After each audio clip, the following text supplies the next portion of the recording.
हो सके तो मेरा एक काम करो, हो सके तो मेरा एक काम करो। शाम का एक पहर मेरे नाम करो, हो सके तो मेरा एक काम करो, हो सके तो मेरा एक काम करो। शाम का एक पहर मेरे नाम करो, हो सके तो मेरा एक काम करो।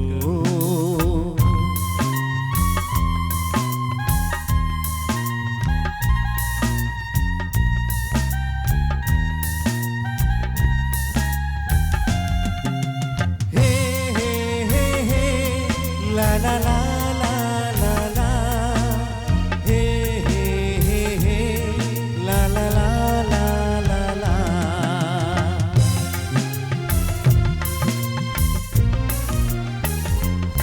दिल तो पहली नजर में तुम्हारा हुआ,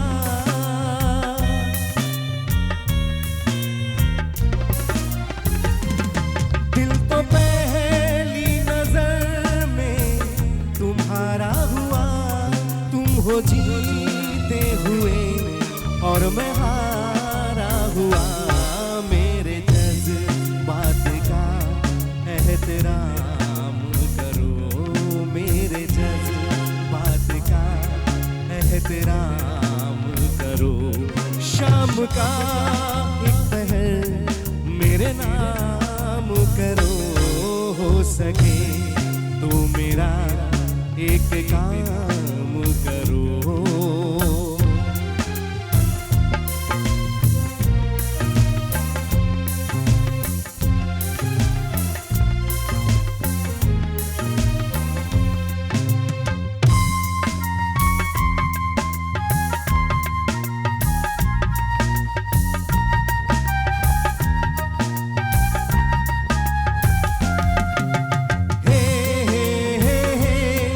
La la la la la la, hey hey hey hey, la la la la la la.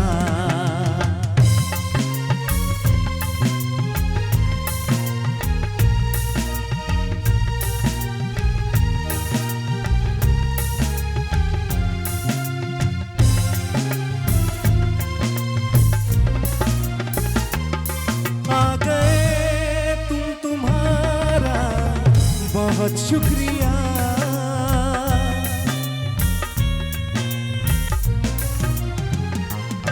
आ गए तुम, तुम्हारा बहुत शुक्रिया। कर ली ज़हमत गवारा बहुत शुक्रिया। मेरी बाहों के घर में क़याम करो, मेरी बाहों के घर में क़याम करो। शाम का एक पहर मेरे नाम करो, हो सके तो मेरा एक काम करो।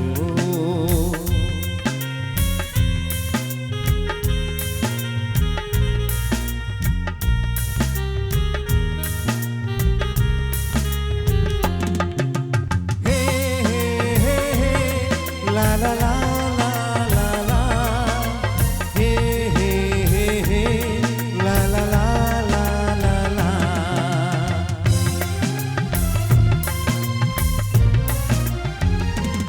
दिल तो पहली नजर में तुम्हारा हुआ।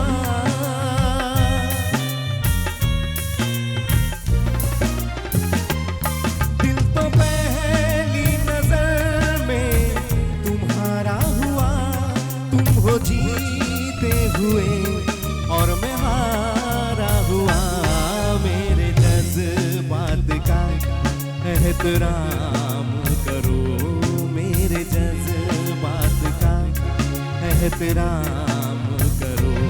शाम का एक पहर, शाम का एक पहर, वो शाम का एक पहर मेरे नाम करो, हो सके तू मेरा एक काम करो, हो सके तू मेरा एक काम करो।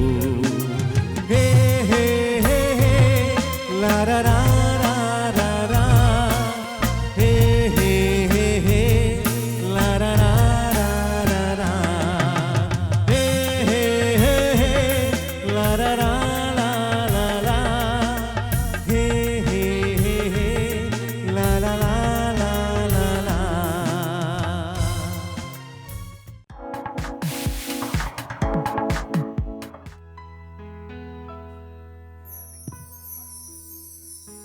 We've got the guests now, so thank you very much. A very good morning to you. बाद में, it's all done. It's all done. Please go. That's fine. A very good morning to you. I'm okay. How are you? कैसे हैं आप लोग? आज traffic was really bad, like crazy mad traffic. But then again, you know, that's how it happens. कभी-कभी आप थोड़ा सा delay हो जाते हैं. एक तो मुझे समझ में नहीं आता, ये जो हम मखमूर सांप की तरह गाड़ियाँ चलाते हैं ना, that's really bad. आज एक्सीडेंट होते मैं 2 मरतबा बचा हूँ. 2 मरतबा, literally. It was just like crazy. Why? अगर निकल ही गए हो और आ ही गए हो रोड पे तो प्लीज़ आंखें खोल के चला लो, बिकॉज अगर एक्सीडेंट हो जाएगा और देर हो जाएगी. So very good morning to you. मेरा नाम साहिर लोधी है. आप देख रहे हैं Bol entertainment, the morning show with Sahir. And इस फ्राइडे को आपको मैं कुछ और चीज़ें बताऊंगा, but wait till Friday. And आज का शो बड़ा इंपॉर्टेंट है. रीज़न इज़ बिकॉज आज हम अपनी टेलीफोन लाइंस खोल देंगे, और टेलीफोन लाइंस खोलने के बाद आप हमें कॉल कर सकते हैं. बहुत सारे डॉक्टर्स हमारे साथ हैं, हर्बलिस्ट हमारे साथ हैं. We want to talk about आपकी हेल्थ के बारे में, कि आपकी हेल्थ क्या है, चाहे वो स्किन के बारे में हो, चाहे वो बालों के बारे में हो, चाहे आपके वेट के बारे में. We really want to talk about it. So let's say hello to doctor Laiba. Doctor साहब आप हैं, आ जाइए. थैंक यू वेरी मच जी, बहुत बहुत शुक्रिया. प्लीज़ तशरीफ़ रखिए. And a very good morning. Thank you. Good morning. Yeah, I think. Oh, very It was very a good. busy morning. It was a busy morning. It was a busy morning. Why? Rush. I Rush? was late. आपको भी मिला? जी, मैं भी उसी road से आई हूँ. नहीं, मैं दूसरी रोड से आता हूँ. मैं वलीर कैंट में रहता हूँ. नहीं, तो इस तरफ भी रश था. इस तरह भी रश था. I don't know why. It's because it's a Monday. Usually it's a Monday, but today it was busy. Today it was busy ना? Very busy. Yeah. मुझे समझ में नहीं आया कि आज इतना ज़्यादा busy क्यों था. I have no idea. आज शायद सब काम पे निकले हैं. आज निकले हैं. आज निकले. इतने दिनों के बाद आज निकले. आज डॉक्टर साहब अभी काम पे जा रही थी. लोगों ने डिसाइड किया कि आज ही निकलना है काम पे. आज तुम लोग टाइम पे आ गए थे. आप लोग कहाँ से आए? क्या कह रहे हैं? ब्लॉक ना, सब ब्लॉक. तो फिर आप लोग कैसे टाइम पे पहुँचे? ये पहले निकले होंगे ना थोड़े से. अच्छा, मैं बहुत मतलब मैं जो नॉर्मल टाइम पे निकलता हूँ उससे भी 5 मिनट पहले निकला था मैं आज. Still you were late. Still I was late because मुझे एक्सपेक्टेड है कि जी. अच्छा डॉक्टर साहब, आप कभी बच्चों को स्कूल छोड़ते हुए देखा अपने लोगों को? हाँ. You know what they do is वो लाइन को काट के, लाइन को तोड़ के और फिर बच्चों को छोड़ने जाते हैं. तो सी ऑफ भी करना होता है ना नहीं, बच्चों को. बट टेल मी, बच्चे क्या सीख रहे होंगे उससे? Yeah, that's true. Because No discipline. आप बच्चों को दिखा रहे हैं कि लाइन तोड़ना ठीक है, आगे आ जाना गाड़ी को लेके ठीक है. बच्चों को तो हम बहुत कुछ दिखा रहे हैं, सिर्फ ये नहीं दिखा रहे हैं. बच्चे और भी बहुत कुछ देख रहे हैं. आप सोचें, beginning of the day, Yeah, it's that's your day, you just there. It's Yeah. In the morning. Yeah. पहला सबक जो आप सीख रहे हैं वो ये सीख रहे हैं कि दूसरों को काट के आगे आना बिल्कुल ठीक है. ये पहला सबक सीख रहे हैं आप. तो that's really terrible, that's really bad. तो मुझे ऐसा लगता है कि वो नहीं करना चाहिए. We are gonna talk about the skin care. We are gonna talk about कि जी अपने जल्द की हिफाजत कैसे करते हैं. एक चीज़ मैं ज़रूर पूछना चाहता हूँ, मौसम अभी तब्दील हो रहा है, बारिशें आ गई, क्या उसकी वजह से एक्ने हो जाती है? एक्ने भी होती है, पिगमेंटेशन भी थोड़ी प्रोमिनेंट हो जाती है because of the humid weather. Okay. When your face is clogged, basically इस वेदर में there is you've seen कि कुछ लोगों के फेस बहुत ग्रीसी लग रहे हैं because the weather is humid. Okay. So उसकी वजह से your face tends to look more darker than it actually is. थोड़ी सी your face looks a bit more greasy, more dull. It's because of the weather and because of clogged pores, acne भी होती है. Yes. Okay. तो उसके लिए किया क्या जाए? What one should do? Huh? Proper cleansing. So again, question is what is proper cleansing? Getting the right face wash. सही फेस वॉश का इस्तेमाल, बार बार मुंह धोना. एंड प्लस ये जो हम the weather is humid और ये ऑयली चीज़ें खा के मुंह पे हाथ लगाना बार बार, bacteria all over the face. होता है क्या? Yeah, of course. अच्छा, वो जो हम बचपन में मिथ सुनते थे कि अगर आप वो पिंपल को ऐसे निकाल दो तो निशान रह जाता है, which is true. नहीं, निशान रह जाता है, बट उसके बाद उसको इधर लगाओ तो दूसरा भी हो जाता है. बिल्कुल. That's also true. That is true because bacteria है ना.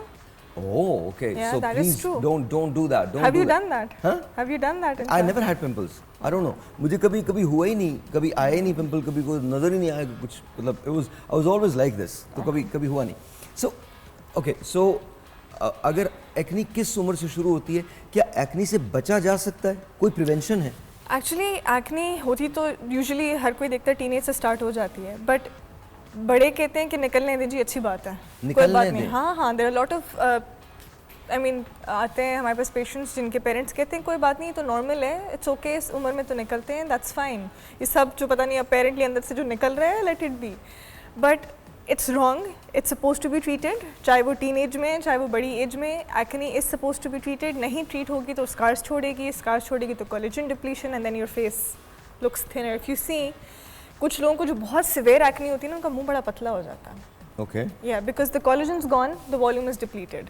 Okay. तो वो मुंह बहुत पतला लगता है. तो एक्ने हर सूरत में ट्रीट होना ज़रूरी है, no matter what age, no matter what is the time, it's suppose to be treated. अच्छा, सो माय क्वेश्चन इज कि जब लोग कहते हैं कि किस उम्र से एक्नी निकलना शुरू होती है?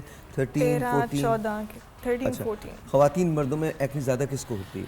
अच्छा, दोनों को ही होती है, बट लड़कों को आई फील ज़्यादा होती है लड़कों को ज़्यादा होती है टीन एज में. ओके. और उनकी बुरी होती है बिकॉज उनको बहुत मोटे और पस्ट्यूल्स जैसे दाने निकलते हैं. कंपैरेटिव जो लड़कियां होती हैं, बच्चियां होती हैं, उनको छोटे दाने निकलते हैं. बट लड़कों को मोटे दाने निकलते हैं. दैट उनके पूरे चीक्स कवर्ड होते हैं, उनकी बियर्ड भी आ रही होती है, नई एवरीथिंग. तो वो बहुत एक मेसी सिचुएशन होती है. तो उसको ट्रीट करना बहुत ज़रूरी है. ये मत समझें कि लड़का है तो ज़रूरत नहीं है, ठीक हो जाएगा, शेरों को मुँह धुले में. नहीं, बिल्कुल नहीं. शेर कहाँ रहता है बेचारा? नहीं, ये मैंने बड़ी माओं को सुना है, लड़की को क्या जरूरत है ट्रीट करने की. देखिए चारों शेर बैठे हैं, कभी इनका अब शेर से कोई इनके ताल्लुक मुंह नहीं. धुले हैं ना. इनका सब कुछ धुल गया. अब इस वक्त मुंह तो छोड़े, मतलब इनके तुम लोग शेर बचे हो? बिल्कुल नहीं, सब सर हिला के कह रहे हैं बिल्कुल शेर नहीं है. तो आई मीन, अच्छा, एक टेलीफोन कॉल है डॉक्टर साहब, लेट्स टेक दैट. अस्सलाम वालेकुम जी. हेलो, अस्सलाम वालेकुम. हेलो कट गई.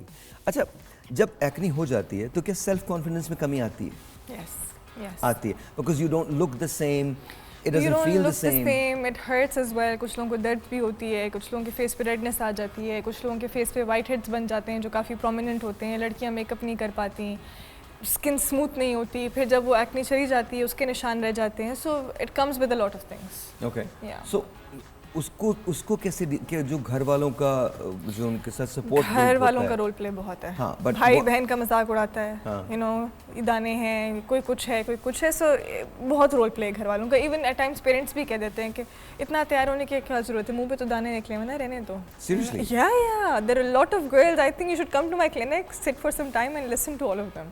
कि लड़कियां इतनी, उनकी सेल्फ एस्टीम लो ही होती है because of the family itself. Wow. Because they don't support them. Well, this is really amazing. It's strange to hear कि आप अपने ही बेटे को या बेटी को कैसे ये कह सकते हैं कि दाना निकलना बहुत नॉर्मल सी बात है. या बट नॉर्मल समझा नहीं जाता ना, क्योंकि वो समझते हैं खूबसूरती कम हो गई है, या खूबसूरत नहीं रही अब, या नहीं रहा अब तो शक्ल ऐसी हो गई है. But it's all treatable. उसको ट्रीट हमारे करें. यहाँ खूबसूरती किसे कहते हैं? ये भी गोरे एक रंग को, बहुत गोरे रंग को स्पेशली. गोरे रंग को. एक telephone call. Let's see who this is online. अस्सलाम वालेकुम जी. अस्सलाम वालेकुम. हेलो, वहाँ से खोल दीजिए. अब मुझे यकीन होगा कि कुछ ना कुछ आप लोगों ने मिस किया होगा वहाँ पे. अस्सलाम वालेकुम. हेलो, अस्सलाम वालेकुम. There you go. मुझे पता था पहले, वो सोए हुए होते हैं ना, सुबह भी पराठा तो मिला नहीं होगा तो खुला नहीं होगा उन्होंने. अस्सलाम वालेकुम, कैसे हैं आप? कैसे? ठीक ठाक, अल्लाह का शुक्र. अल्लाह का शुक्र. बताइए क्या कहना चाहती हैं? ये असल में मेरी स्किन जो है ना, ऑयली स्किन है बहुत ज़्यादा. ओके.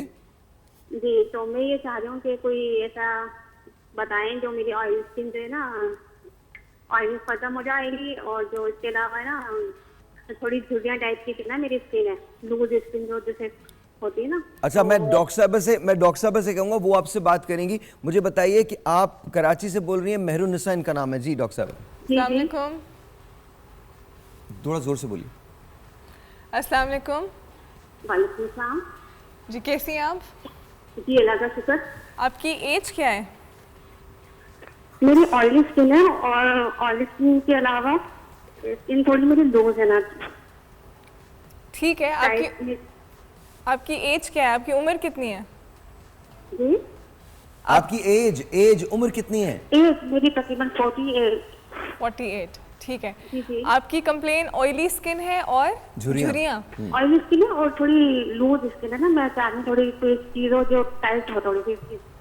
अच्छा, आप फेस वॉश कौन सा इस्तेमाल करती हैं? फेस वॉश ये स्किन वाइट का ही है।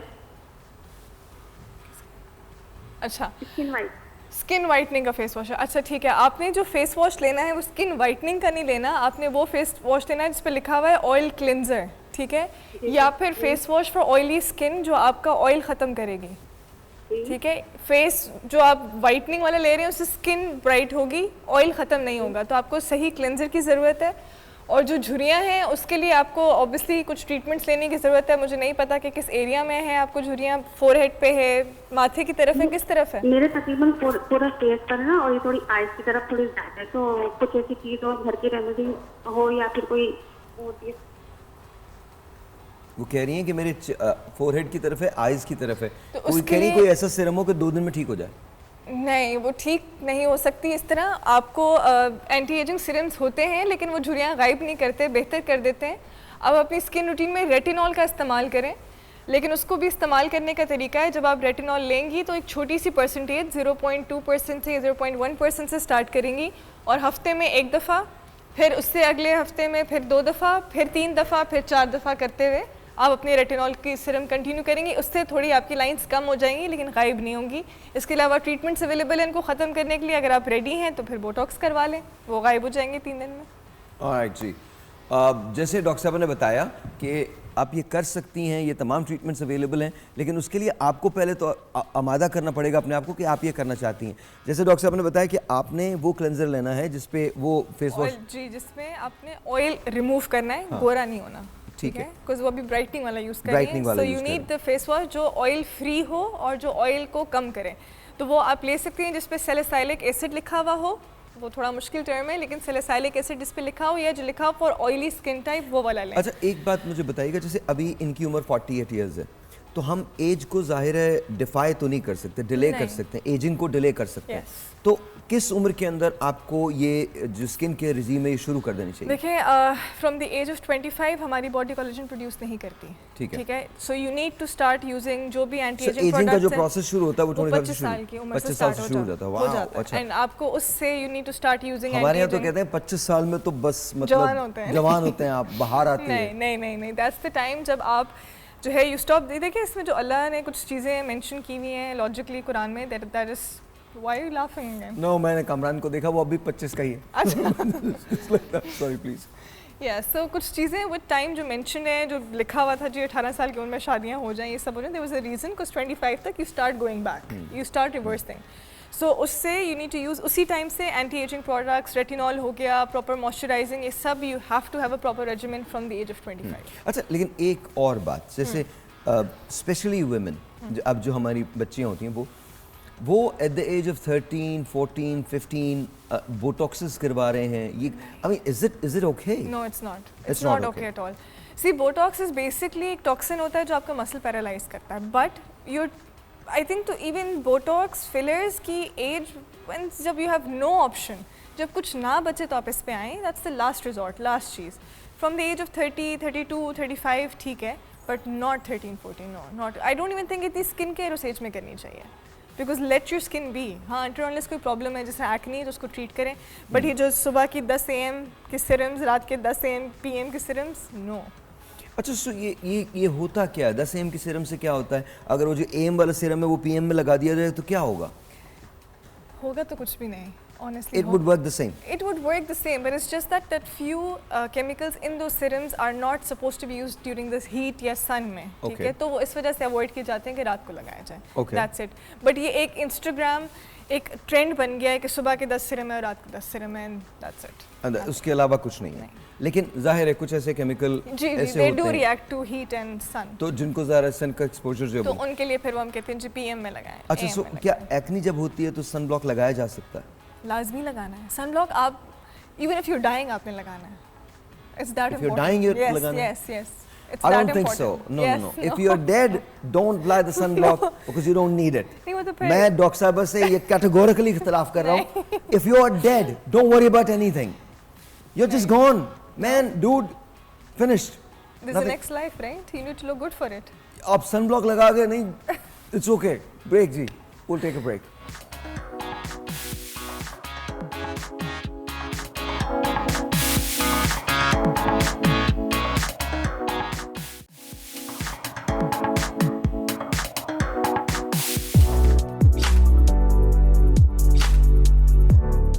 उम्र कम करने और वजन कम करने के लिए जिस्म को तंदुरुस्त रखना जरूरी है। मुतवाज़िन ग़िज़ा में सब्जियां, फल और प्रोटीन शामिल करना चाहिए ताकि जिस्म को तमाम जरूरी विटामिन्स और मादनियात मिल सके। बाकायदगी से वर्जिश जिस्म की चर्बी को कम करने और पट्ठों को मजबूत बनाने में मदद करती है, जबकि अच्छी नींद जिस्म को बेहतर तौर पर आराम और मरम्मत का मौका फराहम करती है। कम कैलोरी वाले खाने वजन कम करने में मददगार होते हैं और ज़हनी सुकून भी अहम है क्योंकि तनाव वजन बढ़ा सकता है। Alright ji, once again welcome back. Let's say hello to उम्मे राहिल. अस्सलाम वालेकुम जी, कैसी हैं आप? बहुत बहुत शुक्रिया for coming. डॉक्टर सनाज़फर, अस्सलाम वालेकुम जी, कैसी हैं आप? ठीक ठाक? ठीक, thank you. अच्छा डॉक्टर साहब, आप डाइट के बारे में बताती हैं, जी तो मतलब क्या करना चाहिए वेट लूज करने के लिए? लाइक अगर आपके पास कुछ दिन हो तो क्या करना चाहिए? अच्छा, कुछ दिन हो तो जाहिर है फिर एक्सट्रीम लो कैलोरी पे जाना पड़ता है, लेकिन वो फिर देखना पड़ता है कि क्यों चाहिए इतनी लाइक जैसे जल्दी। 1.5 महीना हो आपके पास तो फिर क्या करेंगे? सो 1.5 महीने में यस एक अच्छा प्रॉपर एक बैलेंस्ड मील प्लान लेना बहुत ज़रूरी है along with multi vitamins and workout. उसके बगैर तो बहुत मुश्किल हो जाता है। एक अच्छा, ये लोग जो भूखे रहते हैं इनके बारे में क्या कहेंगे आप? आप इंटरमिटेंट फास्टिंग की बात कर रहे हैं। इंटरमिटेंट से भी वो आगे निकल जाते हैं ना? हाँ, मतलब वो इंटरमिटेंट तो ये करते हैं। फाका करते हैं। Yes. इंटरमिटेंट ये Extreme पे होता है चले 18 घंटे 20 घंटे 18 घंटे आपने कर ली, फिर उसके बाद मतलब वो 1 मील अ डे पे चले जाते हैं ज़्यादातर, या मॉन्क फास्ट पे चले जाते हैं कि 72 घंटे की फास्टिंग पे चले जाते सुभान हैं। अल्लाह। तो इस तशद्दुद की वजह क्या है? इस तशद्दुद की वजह ये है कि उन्हें क्यों मतलब अपने आप को extreme- क्यों गुजारना इस चीज़ से? हाँ, असल में देखिए साहिर, ये ना ये सस्टेनेबल प्रोग्राम्स नहीं हो सकते क्योंकि कोई भी इंसान कितने नहीं, अरसे लेकिन आप से किसी के दिमाग का इलाज नहीं कर सकते। अगर किसी को ये लग रहा है ना कि ये सस्टेनेबल है तो फिर वो सस्टेनेबल होता है।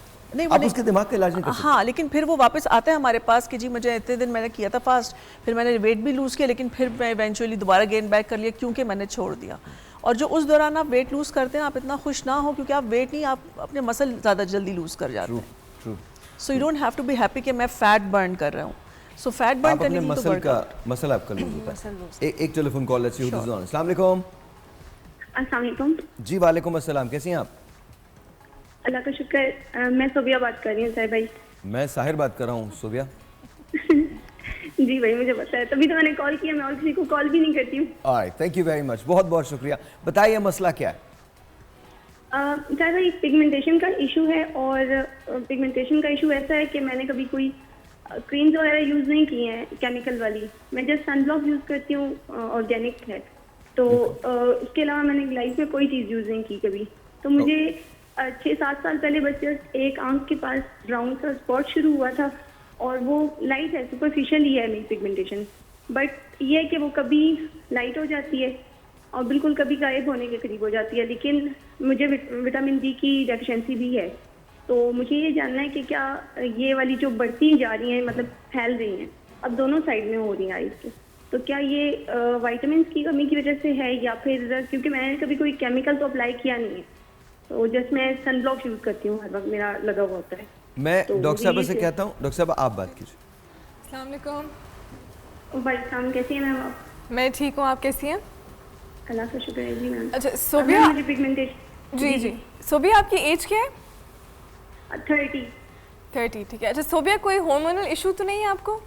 कोई नो डायबिटीज? मैम, मैंने अपने सारे जो है ना वो टेस्ट चेक करवाए हैं, टेस्ट करवाए हुए हैं, उसमें कोई इशू ऐसा नहीं आता जो हार्मोनल इम्बैलेंस का हो या कुछ भी इससे रिलेटेड नहीं है। अच्छा, कोई ऐसा आपने फेशियल कराया या कुछ ऐसा कुछ कराया उसके बाद इसका रिएक्शन हुआ हो, या कोई ऐसी क्रीम लगाई है उसके बाद? मैम मैं बहुत सच्ची हूँ इस चीज़ के मामले में। नहीं, मैं आप बिल्कुल कुछ भी सच्ची होंगी। अपने फेस पे अप्लाई नहीं करती हूँ। अच्छा। मैं अगर यूज़ करती हूँ ना तो वो घर की जो बलाई होती है ना वो मैं कभी यूज़ कर लेती हूँ, और ठीक मैंने है। क्लींजिंग भी करनी होती है तो मैं यही जो प्रोडक्ट्स होती हैं ना ऑर्गेनिक, इन्हीं से करती हूँ। ठीक तो है। मैंने कभी कोई केमिकल वाली चीज़ नहीं अप्लाई की, कभी फेशियल नहीं करवाया, कुछ भी नहीं। मैं अच्छा। अपनी केयर बहुत ज़्यादा करती हूँ, बस पिगमेंटेशन का इशू है अब वो भी बिल्कुल ऊपर से सुपरफिशियल है, वो दाग भी नहीं है अल्हम्दुलिल्लाह, लेकिन मुझे वो भी इरिटेट करती है, मुझे तंगी होती है उसे देख के। आपने किसी डॉक्टर को दिखाया है, कोई क्रीम कोई यूज़ की उसके लिए किसी डॉक्टर की रिकमेंडेशन पे? नहीं, मुझे डर लगता है कि क्योंकि मेरे पास, मैं ऑनलाइन काम करती हूँ तो ऐसी कस्टमर्स आती हैं जो कहती हैं कि उन्होंने Online काम लेजर करवाया और उनकी स्किन सैगी हो गई या उनकी स्किन पे फिर से पिगमेंटेशन आ गई, तो मुझे इस चीज़ से डर लगता है। तो मुझे जस्ट यही आपसे पूछना है कि क्या लेजर सेफ है या नहीं, क्योंकि मुझे लगाने वाली कोई क्रीम नहीं चाहिए, उससे मुझे पता है कि वो फिर से हो जाएगी। तो क्या ये विटामिन की डेफिशिएंसी से है, मुझे ये पूछना है कि क्या मैं ये करवाऊँ या लेजर जो है ट्रीटमेंट वो लूँ। अच्छा सोबिया, आपका स्क्रीन टाइम, आपने कहा आप ऑनलाइन काम करती हैं तो स्क्रीन टाइम आपका बहुत ज़्यादा है? बहुत ज़्यादा आप कंप्यूटर या? जी स्क्रीन टाइम तो बहुत है, लेकिन मैंने सन ब्लॉक हर वक्त SPF 100 लगाया हुआ होता है। ओके चलें ठीक है, ये तो आप केयर तो बिल्कुल ठीक कर रही हैं सारी, बट आई थिंक आपको फिर भी किसी डॉक्टर के पास जाके, लेज़र बिल्कुल सेफ ट्रीटमेंट है, आप करवा सकती हैं, कोई उसका साइड इफेक्ट एज सच नहीं होता until unless you don't apply sun block, लेकिन वो आप ऑलरेडी लगा रही हैं। लेकिन जिस तरह आपने मेंशन किया पिगमेंटेशन डस्ट कम बैक, ये फिर वापस आती है कम इंटेंसिटी में लेकिन वापस ज़रूर आती है, तो जस्ट मेक श्योर आप लेज़र करवा भी रही हैं तो कीप इन माइंड कि शायद कुछ टाइम बाद हल्की हल्की वापस फिर आए, ये कम्प्लीटली आपकी स्किन से नहीं जाती। सो यस, बाकी bleaching agents I think creams लगाने में भी कोई हर्ज नहीं है, इनका कोई साइड इफेक्ट नहीं है, जो प्रॉपर्ली डॉक्टर से प्रिस्क्राइब्ड हो, नॉट गोरे होने वाले बट जो डॉक्टर से प्रिस्क्राइब्ड हो, bleaching agents for your pigmentation. Alright जी, I am not a doctor, I am just gonna tell you something जो मैं इस्तेमाल करता हूँ, तो प्लीज़ अंडरस्टैंड, मेरी किसी बात पे तवज्जो मत दीजिएगा Sobia, because you know these people are here, इन्हीं लोगों की बात सुनिएगा, बट मैं आपको एक हैक बता रहा हूँ और उससे परमानेंटली तो नहीं होता लेकिन कहीं ना कहीं फ़ायदा ज़रूर होता है। एंड दैट्स पोटैटो, आलू जो होता है, आलू को लें, उसको बीच में से काट लें, उसके बाद उसको गोद लें, उसका जो रस होता है, मतलब उसको इस तरह से करके उसको अप्लाई करते रहें जहाँ जहाँ आपकी पिगमेंटेशन है, आप थोड़े दिनों में एक वाज़ेह फ़र्क देखेंगी। बट प्लीज़ डू अंडरस्टैंड, उसके बाद मॉइस्चराइज़र लगाना बहुत ज़्यादा ज़रूरी है। एंड ऑल्सो अंडरस्टैंड, मैंने आपको ये हैक बताया है खुदा का वास्ता, जैसे डॉक्टर साहब ने कहा, डॉक्टर से कंसल्ट करना बहुत ज़रूरी है, because we don't know exactly what's going on with your body, और उसकी वजह से पिगमेंटेशन है, आपके हार्मोन्स की वजह से आप we don't know. So please make sure कि आप, मैंने सिर्फ आपको एक हैक बताया, आप आ जाइए डॉक्टर साहब, आ जाइए। डॉक्टर कुरतुलैन इज़ हियर, अस्सलाम वालेकुम जी। अस्सलाम वालेकुम। कैसी हैं आप, ठीक हैं? ठीक आप भी ट्रैफिक में फंस गई थी? एब्सोल्युटली। अस्सलाम वालेकुम। तो आपको ट्रैफिक कितना मिला? बहुत ज़्यादा एक्सट्रीम। क्या सोच के हम लोग गाड़ी चलाते हैं सुबह सुबह? हम तो पॉजिटिव सोच कर ही चला रहे होते हैं, बट जब बाहर निकलते हैं तो पता चलता है इतना हैवी ट्रैफिक होता है, उसमें स्टक हो जाता है। सभी पॉजिटिव सोच रहे होते हैं ना और मतलब मैं आपको बता रहा हूँ, इतना पॉजिटिव सोच रहे होते हैं, कोई किसी को रास्ता ही नहीं देता। अच्छा, हम लोग बात करते हैं डाइट की। सो एक अच्छी डाइट क्या होती है? सो अच्छी डाइट ये है कि जिससे आप, वेट भी लूज हो जाए, मेंटेन रहे। देखिए वेट लूज़ करने के लिए तो मेन चीज़ ये है कि आपको अपने कार्ब इंटेक को कंट्रोल करना पड़ता है। हमारा जो मेन खाना है ना पाकिस्तानी फूड, वो मुश्तमिली कार्बोहाइड्रेट ज़्यादा सोर्सेज हम खा रहे थे, फिर जो फलों का इस्तेमाल बेइंतहा हम कर लेते हैं, तो हर चीज़ की जो पोर्शन कंट्रोलिंग बताई गई ना, अगर आप उसके हिसाब से चलेंगे तो और दूसरा जो सबसे इंपॉर्टेंट है साहिर, वो ये कि रात को लेट खाना खाना। जो 90% पाकिस्तानीज़ ये कर रहे हैं कि रात को 10 बजे 10:30 बजे खाते हैं और फिर साहिर 2-2 बजे तक जाग के सो जाते हैं और फिर सुबह वही लेट उठ के, वही सब एक पूरा साइकिल चलता रहता है। तो उससे बहुत सारे आपकी बॉडी में हार्मोनल इश्यूज स्टार्ट हो जाते हैं जो इवेंचुअली आपको वेट गेन की तरफ लेके जा रहे होते हैं। एक telephone call, let's see who this is online. अस्सलाम वालेकुम जी। हेलो हेलो, वो बटन भूल गए हो दबाना। हाँ, अस्सलाम वालेकुम। वालेकुम सलाम सर, बात कर रहा हूँ, क्या है सर? बस अल्लाह का शुक्र, बिल्कुल ठीक ठाक। आप कैसे हैं? अल्हम्दुलिल्लाह सर, मैं ठीक ठाक, अल्लाह का शुक्र। जी फैजान। सर भाई, सोराइसिस के बारे में पूछना था डॉक्टर अलीना साहब से। डॉक्टर किससे? अलीना साहब से सर। अलीना कौन है? वो सर जो स्किन स्पेशलिस्ट हैं सर। स्किन की हम बहुत सारे हैं, आप लेना चाहती हैं सोराइसिस के बारे में? आप लेना चाहती हैं? Whoever. जी सर। जी डॉक्टर साहब, आप बात करना चाहती हैं? Yes sir. About psoriasis. About ji, psoriasis. मैं- It's basically it's a contagious disease. उनसे बात करें। Okay Hello सर, बोलो। मुझे बताएंगे कितना टाइम से है आपको psoriasis? मैम मुझे 3 to 4 years हो गए हैं, तो मैंने 3-4 जगह स्किन स्पेशलिस्ट को भी दिखाया है, तो वो कुछ इस तरह मेडिसिन Psoriasis। देते हैं, वो वहाँ से मेडिकल स्टोर से बनवानी पड़ती है और Okay. कुछ स्टीराइड देते हैं ना, तो Okay. उससे कुछ टाइम के लिए तो आराम आ जाता है, लेकिन फिर दोबारा शुरू हो जाती है। ओके और कितने कौन से सीजन में ज़्यादा एग्रीवेट होती है ये? मैम ये मौसम चेंज हो रहा होता है तब होती है, फिर कुछ टाइम के बाद कंट्रोल हो जाती है, फिर मेडिसिन लेता भी रहूँ फिर भी वो ये होती है, जब मौसम चेंज हो रहा था तो दोबारा हो जाती है। बिल्कुल। तो ड्राई पैचेस बनते हैं स्किन पे, या किस टाइप की जो है वो आप देख रहे होते हैं चेंज आ रहा होता है स्किन पे? मैम पहले ड्राई था, अभी वो रेडनेस हो जाती है, अभी वो स्पॉट्स इस तरह बन गए हैं, रेड वगैरह होती है सर। अच्छा, अभी तो लाइक वी कैन नॉट सी आपकी लाइव कंडीशन आपकी स्किन की, बट मैं अभी सिर्फ ये कहूँगी कि आप यूरिया बेस्ड जो मॉइस्चराइजर्स होते हैं वो यूज़ किया करें, because it's an auto immune disease. तो urea based is really good for you, तो आप वो मॉइस्चराइजर्स यूज़ करें अभी फ़िलहाल, क्योंकि मौसम डेफिनेटली चेंज हो रहा है, हम ऑटम आ रहा है अभी और समर्स ख़त्म हो रहा है, तो इसमें आपको ये ज़्यादा एग्रीवेट भी करेगा। तो आई वुड सजेस्ट कि आप मॉइस्चराइज़ बहुत अच्छा करें और कोशिश करें कि आप जो भी अपना किसी भी एजेंट से जिससे आप नहाते हैं, लाइक आपका जो बॉडी वॉश है या जो कुछ भी है, वो आपका स्पेसिफिकली सिर्फ आपके लिए हो, वो पूरा all over for your family ना हो। मैम पहले तो मैं नॉर्मल वो जो एक मिल्की सोप एक आ रहा है कंपनी का वो यूज कर रहा था ना, बाद में उन्होंने फिर वो मेडिकली सोप एक दे दिया था ना मुझे, अभी मैं बेसिकली वो यूज कर रहा हूँ। ठीक है, अगर तो वो क्रीम बेस्ड है आपका बॉडी वॉश, तो that is good for you. आप क्रीम बेस्ड यूज़ कीजिएगा कि आफ्टर बाथ आपकी बॉडी बहुत ज़्यादा ड्राई ना हो, उसमें थोड़ा सा मॉइस्चराइजिंग एजेंट ज़्यादा हों। थैंक यू जी, बहुत बहुत शुक्रिया। You want to add something to it? Yes, मुझे सिर्फ अब तो खैर कॉल एंड हो गई है, सबसे पहले अपनी इचिंग कंट्रोल करें। आपकी itching has to be very controlled in psoriasis. अगर वो आप बार बार इच कर रहे हैं उस जगह को और वो फिर बार बार वो एग्रीवेट हो रही है या वो उस जगह पे कोई एब्रेशन बन रही है, तो वो प्रॉब्लम है। प्लस जिस तरह उन्होंने मेंशन किया, मॉइस्चराइज़र वो भी या कोई भी प्रोडक्ट जो आप यूज़ करें, मेक श्योर उसमें कोई खुशबू ना हो। जिसमें भी खुशबू होगी उससे वो ज़्यादा एग्रीवेट होगा। डेफिनेटली कोई सर्फ हो गया, डिटर्जेंट हो गया, या फिर इवन द बॉडी वॉश, कोई भी एंटी एलर्जी, और लाजमी किसी डॉक्टर के पास लाजमी जाएं, इसको छोड़ें नहीं, बिकॉज जब सोराइसिस आप छोड़ देते हैं तो ये हड्डियों तक जाता है, फिर ये रेमेटॉइड सोराइसिस बनता है, इट कीप स्प्रेडिंग आउट। तो please definitely go show doctor. इसको इस तरह मत छोड़िएगा कि 3 साल कर दिया छोड़ दिया। इसके लिए प्रॉपर स्टेरॉइड्स होते हैं लगाने के लिए, खाने के लिए, इसको ट्रीट करें फॉर श्योर। और देखिए ये मकसद ही जैसे अभी डॉक्टर साहब ने भी कहा कि डॉक्टर के पास जाना बहुत ज़रूरी है। अनलेस एंड अनटिल आप देखें, आप दिखाया जाए आपको, आप ये कर नहीं सकते। बिकॉज सोराइसिस जब स्प्रेड होता है इट्स बैड, वो बहुत बुरा हो जाता है, बालों में, कान के पीछे, नकल्स पे, हाथ के बीच में, वो काफ़ी एक प्रॉब्लम बन जाती है। तो उसको बहुत शुरू में एड्रेस कर लें।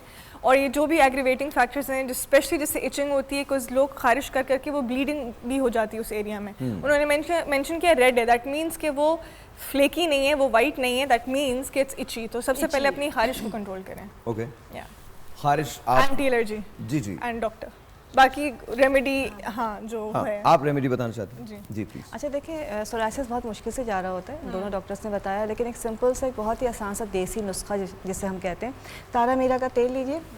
आपने हाफ कप तारा मीरा का तेल लिया, उसके अंदर 1 चमचा जो है नीम ऑयल, 1 चमचा टी ट्री ऑयल, 1 चमचा जो है 1 टीस्पून वो डालेंगे यूकलिप्टस ऑयल।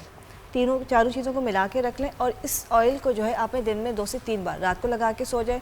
नहाने के बाद हल्का सा लगा लीजिए, थोड़ी सी इचिंग, एरियाज हैं उन पे, यस, थोड़ी सी इचिंग होगी तारा मीरा, लेकिन ये वो वाहिद इलाज है जो बहुत जल्दी सही करता है अल्हम्दुलिल्लाह। ओके, और ये इस्तेमाल किया जा सकता है।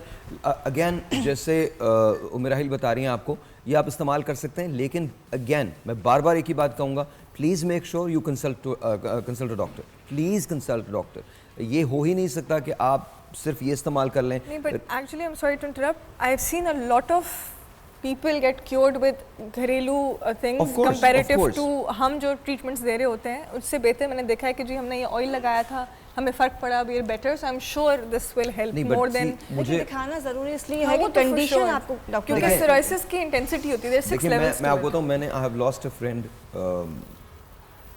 Due to something really minor, और उसके बाद वो बहुत मेजर शानी, उसके बाद वो बहुत मेजर के अंदर एग्रीवेट होकर चली गई, और he never cared for it. वो अरे भाई ठीक हो जाएगा, भाई ठीक हो जाएगा, भाई ठीक हो जाएगा, नहीं ठीक नहीं हुआ ना, ठीक नहीं हुआ। एंड फिर वो एक ऐसे पॉइंट पे आ गया जहाँ it was point of no return, फिर कुछ नहीं हो सकता था। तो last year on 11th of August he was gone, and मैं आज पीछे मुड़ के देखता हूँ तो मुझे लगता है कि नेग्लिजेंस बहुत सारे लोगों की थी उसमें, उनकी अपनी तो थी, लेकिन आई थिंक घर वाले जो थे उनकी भी नेग्लिजेंस थी। जब आपको एक कंप्लेन हो रही है, और फिर दूसरी एक और बात मैं करता हूँ, खुदा का वास्ता मैं आपके सामने ये हाथ जोड़ रहा हूँ, इसको मैं, ये जाली पीरों के पास, आमलों के पास जाके अपने आप को मत झड़वाइए, कुछ नहीं होता इनसे, खुदा का वास्ता यार।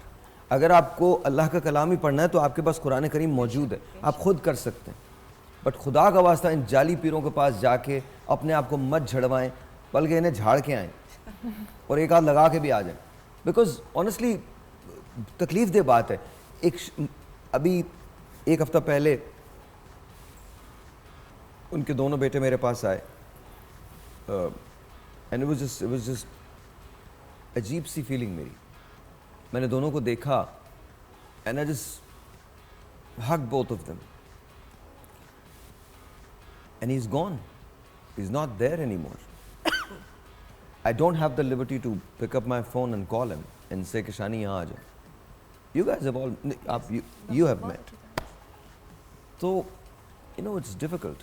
Please make sure कि जब भी छोटी से छोटी, बड़ी से बड़ी चीज़ क्यों ना हो, आपने डॉक्टर के पास ज़रूर जाना है, लाजमी जाना है, बिकॉज वरना फिर बड़े मसाइल हो जाते हैं। एक टेलीफोन कॉल है जी। अस्सलाम वालेकुम। अस्सलाम वालेकुम। हेलो अस्सलाम वालेकुम। वालेकुम सलाम। टेलीविज़न बंद कर दें। हेलो अस्सलाम वालेकुम। वालेकुम अस्सलाम। टेलीविज़न बंद कीजिए। मैं इकरा बात कर रही हूँ। मैं साहिर बात कर रहा हूँ। जी मैं आपके शो पे पहले भी कॉल की थी, लेकिन बहुत मुश्किल से कॉल लगी आज।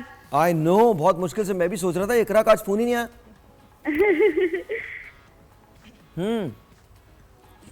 क्या सवाल है?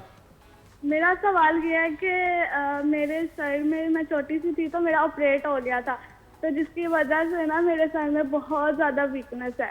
तो जब मैं सुबह उठती हूँ लेट से तो काफ़ी मतलब चक्कर आते हैं, ये सब चीज़ें, तो काफ़ी ज़्यादा वीकनेस है मेरे सर की। तो मैं डॉक्टर से ये पूछना चाहती हूँ कि इसका क्या मतलब सोल्यूशन है। वैसे तुम्हारी मेरी सिचुएशन एक ही जैसी है। मैं भी सुबह उठता हूँ ना तो बिजली के बिल देखता हूँ मैं, तो मुझे भी चक्कर आने लगते हैं। फिर नहीं, मेरा जो प्रॉब्लम है वो थोड़ा डिफरेंट है। अच्छा, चले बताएं क्या प्रॉब्लम है, पहले प्रॉब्लम तो बताएं। प्रॉब्लम नहीं है, वो प्रॉब्लम है कि उन्होंने ऑपरेट कराया था जब वो छोटी थी और उसकी वीकनेस है। ऐसे ही है? जी बिल्कुल ऐसे ही है। बिल्कुल ऐसे ही है। आपकी एज क्या है? मेरी एज 18 हो गई है अब। 18 हो गई है। और जब ऑपरेट कराया था तब क्या एज थी? तब मेरी 3 इयर्स ओल्ड। ओह 3 इयर्स ओल्ड। वीकनेस 15 साल से वीकनेस नहीं गई? यस। नहीं। अच्छा बेटा ये बताएं, वेट कितना है आपका? वेट मेरा वेट तकरीबन 45 होगा, ज्यादा नहीं है। ज्यादा नहीं है। खुश हैं आप? बिल्कुल, मतलब चिल हैं आप तो कह रही हैं आपको वीकनेस है, कुछ भी नहीं है। मुझे नहीं लग रहा कि कुछ भी है आपको। कोई कॉल लेना चाह रहा है इसको? आपने दिमाग नहीं मेरा इशू थोड़ा ज्यादा है। मेरा इशू थोड़ा ज्यादा है। अच्छा बेटा बताइए क्या इशू क्या है, ये बताएं। वीकनेस आपको किस तरह की है इकरा? क्या फील करती मेरे है? सर का बहुत ज्यादा इशू ये था कि मतलब सर की वीकनेस की वजह से मैंने काफी डॉक्टर से भी ये बात पूछी थी, तो वो कहते हैं आपके ऑपरेट की वजह से आपके सर में वीकनेस रह रही है, तो जिसकी वजह से मैं फ्रूट भी नहीं खा पाती, दूध भी नहीं पीती, जिससे मुझे एलर्जी हो जाती है। अच्छा, तो टेस्ट करवाए कभी आपने फूड एलर्जीज के? हाँ, दूध हजम नहीं होता आपको? दही तो खा लेती होंगी? नहीं, मैं कुछ भी नहीं खा पाती, तो मुझे एलर्जी हो जाती है। इवन कि मुझे इंजेक्शन भी नहीं लग पाता। नहीं, मैं कुछ भी नहीं खा पाती।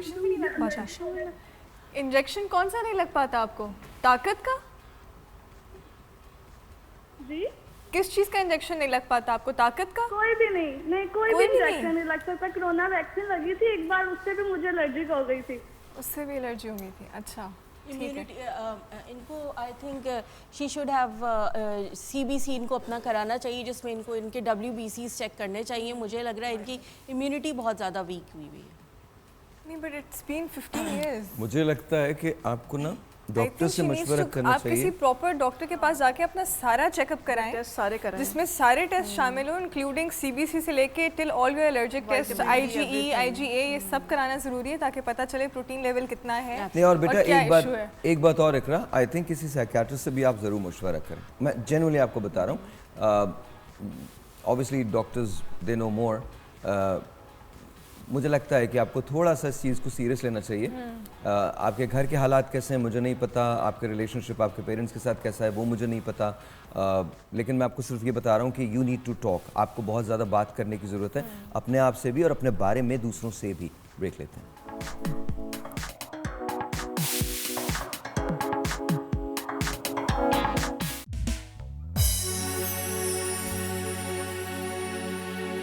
दिल क्या करे जब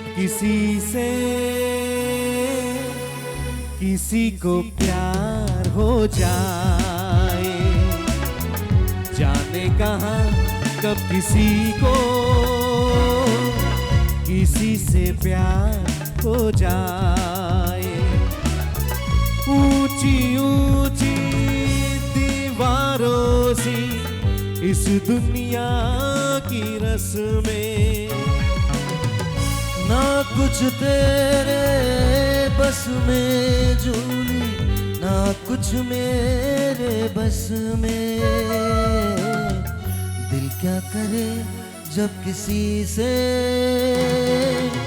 किसी को प्यार हो जाए, जाने कहाँ कब किसी को किसी से प्यार हो जाए।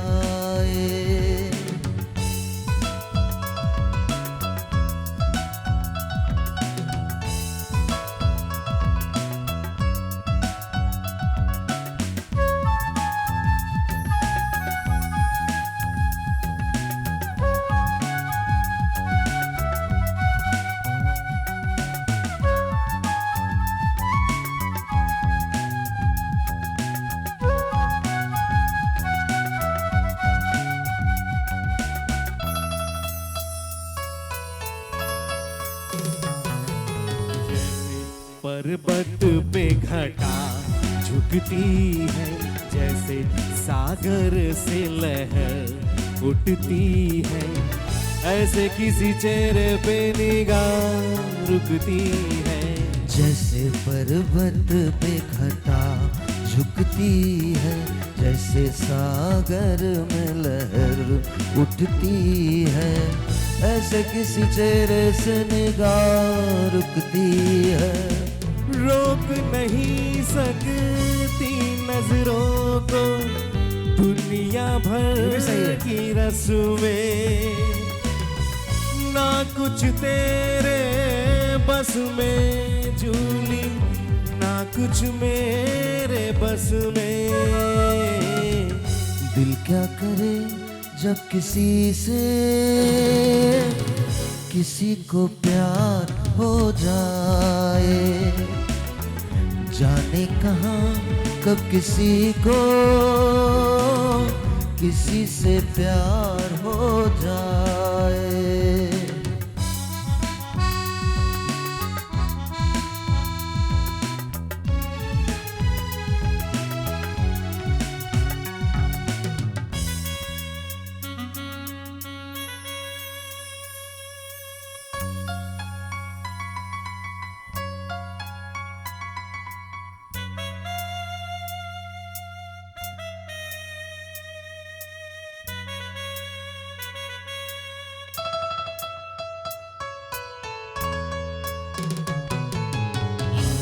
तेरी याद में सबको भुला दूं, दुनिया को तेरी तस्वीर बना दूं, मेरा बस चले तो दिल चीर के दिखा दूं। हाँ मैं तेरी याद में सबको भुला दूं, दुनिया को तेरी तस्वीर बना दूं, मेरा बस चले तो दिल चीर के दिखा दूं। ओ दौड़ रहा है साथ लहू के, प्यार तेरा नस नस में, ना कुछ तेरे बस में झूली, ना कुछ मेरे बस में। दिल क्या करे जब किसी से किसी को प्यार हो जाए, जाने कहाँ कब किसी को किसी से प्यार हो जाए। ऊंची ऊंची दीवारों सी इस दुनिया की रस्में, ओ ना कुछ तेरे बस में झूली, ना कुछ मेरे बस में। दिल क्या करे जब किसी से किसी को प्यार हो जाए। हाँ सिंगर नहीं, जबरदस्त तो है। हाँ एहसन भाई, एहसन भाई, वेरी नाइस, ब्यूटीफुल ब्यूटीफुल। मैं काशिफ से बड़ा इंप्रेस हुआ हूँ आजकल, मतलब वेरी, जैसे मैं पहले गाता था तुम वैसे गाने लगे हो। हाँ मतलब मैं जी सॉरी, ये काफी चीजें मिस कर गए थे। This song is one of my favorite songs, मुझे पूरा याद है। You missed few points. अच्छा डॉक्टर साहब से देख के आपको लगता नहीं आपको ये वाले गाने पसंद होंगे? क्यों? बिल्कुल नहीं। आपको तो दूसरे वाले गाने पसंद होंगे जो आजकल के गाने। कैसे आजकल के गाने? एग्जांपल? अब for example I don't know, मतलब फॉर एग्जांपल मैं क्या दूं जो आजकल के गाने होते हैं? आजकल के क्या गाने? आजकल के गाने सुनती हैं आप? कोई गाना बता दीजिए मुझे आजकल का। This is one of my favorite songs. Really it is? और मेरा हिल आपका फेवरेट है ये? नहीं आपको भी अच्छा लगता है? ओके आपको? All time classics. All time classics, हाँ जी बिल्कुल सही। तो फिर सभी ठीक है। ओके सो हम बात कर रहे थे कुछ वेट का आजकल का बड़ा इशू है, and I want to talk about, मेरा हिल को मैंने ऐसा ही देखा है। नहीं मेरा वेट बढ़ गया है जी अभी मुझे कहनी थी मेरा वेट बढ़ गया, बिल्कुल अभी। माशाल्लाह। फिर हम कहाँ जाएं? डॉक्टर साहबा को भी मैंने ऐसे ही देखा है, काफ़ी दिन से हम देख रहे हैं, मतलब you guys are the same, ठीक है। अच्छा तो वेट को मेंटेन कैसे किया जाता है, किस तरह से मेंटेन किया जाता है? क्या खाया जाए, इंटरमिटेंट फास्टिंग की जाए, पोर्शन कंट्रोल किया जाए, कोई दवाएं खाई जाएं, सप्लीमेंट्स लिए जाएं? There are so many things going on in the market, depend करता है आपका टारगेट क्या है। जाहिर है जिनका टारगेट ओबेसिटी होती है ना, मॉर्बिड ओबेसिटी, उनको तो फिर हम इवेंचुअली लाइफस्टाइल मॉडिफिकेशन पहले कुछ महीने और फिर उसके बाद they can go for surgery, wait loss surgeries या वेट लॉस इंजेक्शंस ले सकते हैं। लेकिन क्योंकि जब तक वो लाइफस्टाइल मॉडिफिकेशन नहीं सीखेंगे कोई फायदा नहीं। अच्छा हमारा दिल क्या चाहता है कि हम सब कुछ खाएं और बिल्कुल ठीक रहें। ऐसा कोई मैकेनिज्म है ही नहीं ह्यूमन बॉडी में कि अगर आप इवन एक फिटनेस ट्रेनर भी अगर सब कुछ खाएगा और बैठा रहेगा तो उसका भी गेन हो जाएगा eventually. I have a lot of patients जो आते हैं वेट लॉस के लिए, ऑब्वियसली वो ओबीस होते हैं कि वो फिर हमारे डोमेन से बाहर हो जाता है। तो जो लोग बेरियाट्रिक सर्जरी जो है अगर वो करते हैं तो उसके दे हैव अ कॉन्सेप्ट और which I think is well कि there major side effects to it. Is that true? That's true. और हमारे हॉस्पिटल में बहुत बेरियाट्रिक सर्जरीज बहुत होती हैं ना, I look after those things.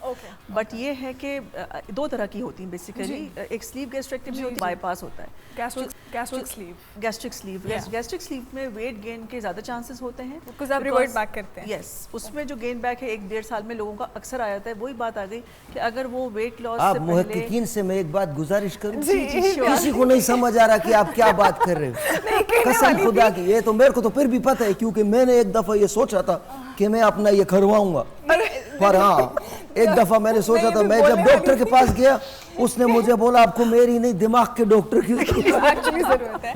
But I was just about to say कि गैस्ट्रिक स्लीव को अगर एक्सप्लेन करते हैं कुछ लोगों को। गैस्ट्रिक स्लीव सिंपली क्या करते हैं, उसमें आपके मैदे का 70% पार्ट निकाल देते हैं, ठीक है, और इसको एक आपकी डॉक्टर साहब एक सवाल है, जी जी आप लोग हमारे पॉलिटिशियंस का निकाल सकते हैं?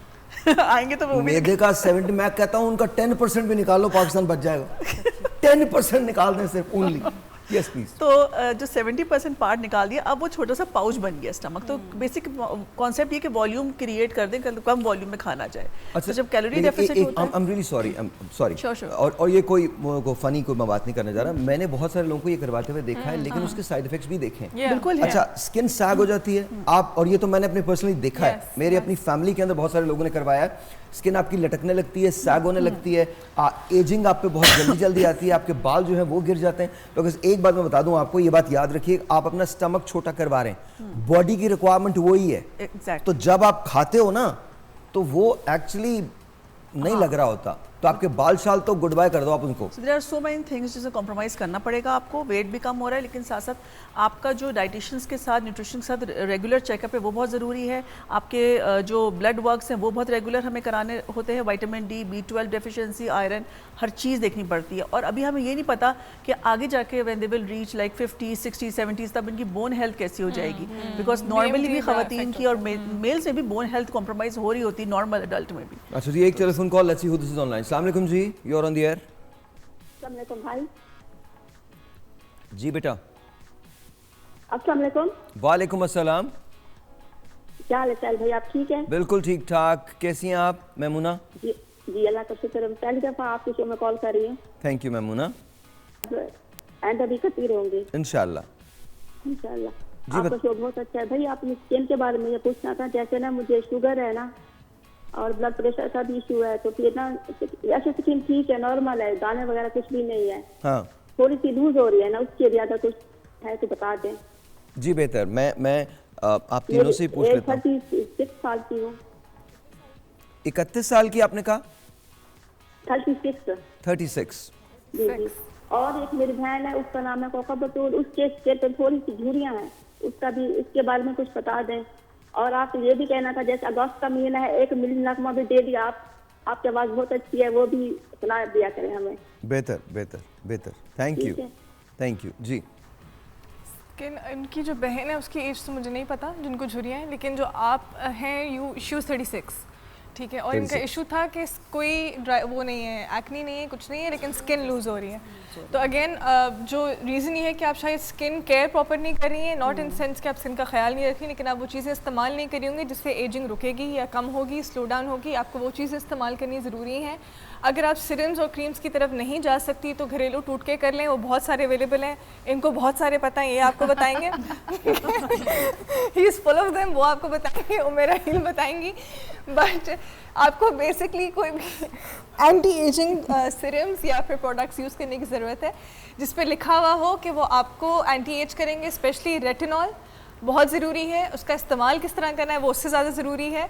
कम परसेंटेज से, मैंने पहले भी मेंशन किया, कम परसेंटेज और वंस अ वीक से स्टार्ट करके आप उसको बढ़ाते जाते हैं। वंस अ वीक, फिर ट्वाइस अ वीक, फिर थ्राइस अ वीक। एकदम लगाएंगे रोज़ कि मैं इससे यंग हो जाऊंगी, आप यंग नहीं होंगे, आपके मुंह पे दाने निकलेंगे। तो प्लीज़ आहिस्ता आहिस्ता उसको इस्तेमाल कीजिएगा, कोई जल्दी नहीं है, आराम आराम से स्किन बेहतर हो जाएगी। और ऑब्वियसली एग वाइट्स जो हैं वो बहुत अच्छे हैं। क्या अंडे की सफ़ेदी? हाँ, अंडे की सफ़ेदी बहुत अच्छी है, उसको फेंटें, मुंह पे लगाएं, उससे बड़ी अच्छा एक इफेक्ट आता है, आपकी स्किन टाइट होगी, यू विल फील बेटर। बाकी शील लेट यू नो। रिसेंटली इन्होंने अभी अगर वेट लूज़ किया है तो may be because of the reason के इनकी स्किन जो बहुत ज़्यादा लूज़ हो रही है, हो सकता है कि शी इज़ 36, इन्होंने अभी she mention she is diabetic, तो वो डायबिटीज इज अ मेजर, इसमें भी फ्लक्चुएट होता रहता है, इट्स अ मेजर कंसर्न है। तो she needs to use serums to keep them intact. अच्छा देखिए, सीरम्स लगाने हैं, ये सब चीज़ें करने से कि हमारे लोग समझते हैं कि अगर हम एक कोई प्रोडक्ट लगा रहे हैं, 1 हफ्ते में जवान हो जाएंगे, स्किन आपकी मज़ीद रिंकल्स नहीं आएंगे, स्किन मज़ीद लूज़ नहीं होगी, बेहतर होना शुरू हो जाएगी। तो कोशिश कीजिए जो भी चीज़ उसको लगाना शुरू करें, लेकिन कोलाजन खाना बहुत ज़रूरी है इनके लिए, इसलिए कि वो रिक्वायरमेंट होती है स्किन की, और उसके लिए सप्लीमेंट्स मिल जाते हैं। सप्लीमेंट्स ना हो तो यखनी बना के, बकरी की हड्डियों की यखनी बेस्ट कोलाजन है, वो खूब बना के उसको खाने में डाल के इस्तेमाल कर लें, उसके अंदर खाना पका लें या वो पीना शुरू कर दें, तो वो भी इनकी स्किन को बेहतर करना शुरू कर देगा, बालों को भी बहुत बेहतर करता है। और लगाने के लिए जैसे भी लाइबा ने बताया, आप ये तमाम चीज़ें आप लगाइए, सीरम्स लगा सकती हैं, क्रीम्स लगा सकती हैं, स्किन को ड्राई नहीं होने देना है। नॉर्मली होता है कि जी हम कुछ नहीं लगाते, बेसन से मुंह धो लिया, स्किन ड्राई होते होते फिर वो लूज़ होना शुरू हो जाती है। देखिए, सबसे बड़ी ट्रिक ये है कि जितना मॉइस्चराइज रखेंगे आप अपनी स्किन को, एजिंग उतना ही डिले हो जाएगा। एजिंग को आप डिफाई नहीं कर सकते, एक्सेप्ट इट। और आपका हैक? जी, आपका हैक मैं ब्रेक के बाद बताता हूँ अपना हैक। हाँ, मैं डॉक्टर साहिर भी आपको बताएंगे ब्रेक के बाद।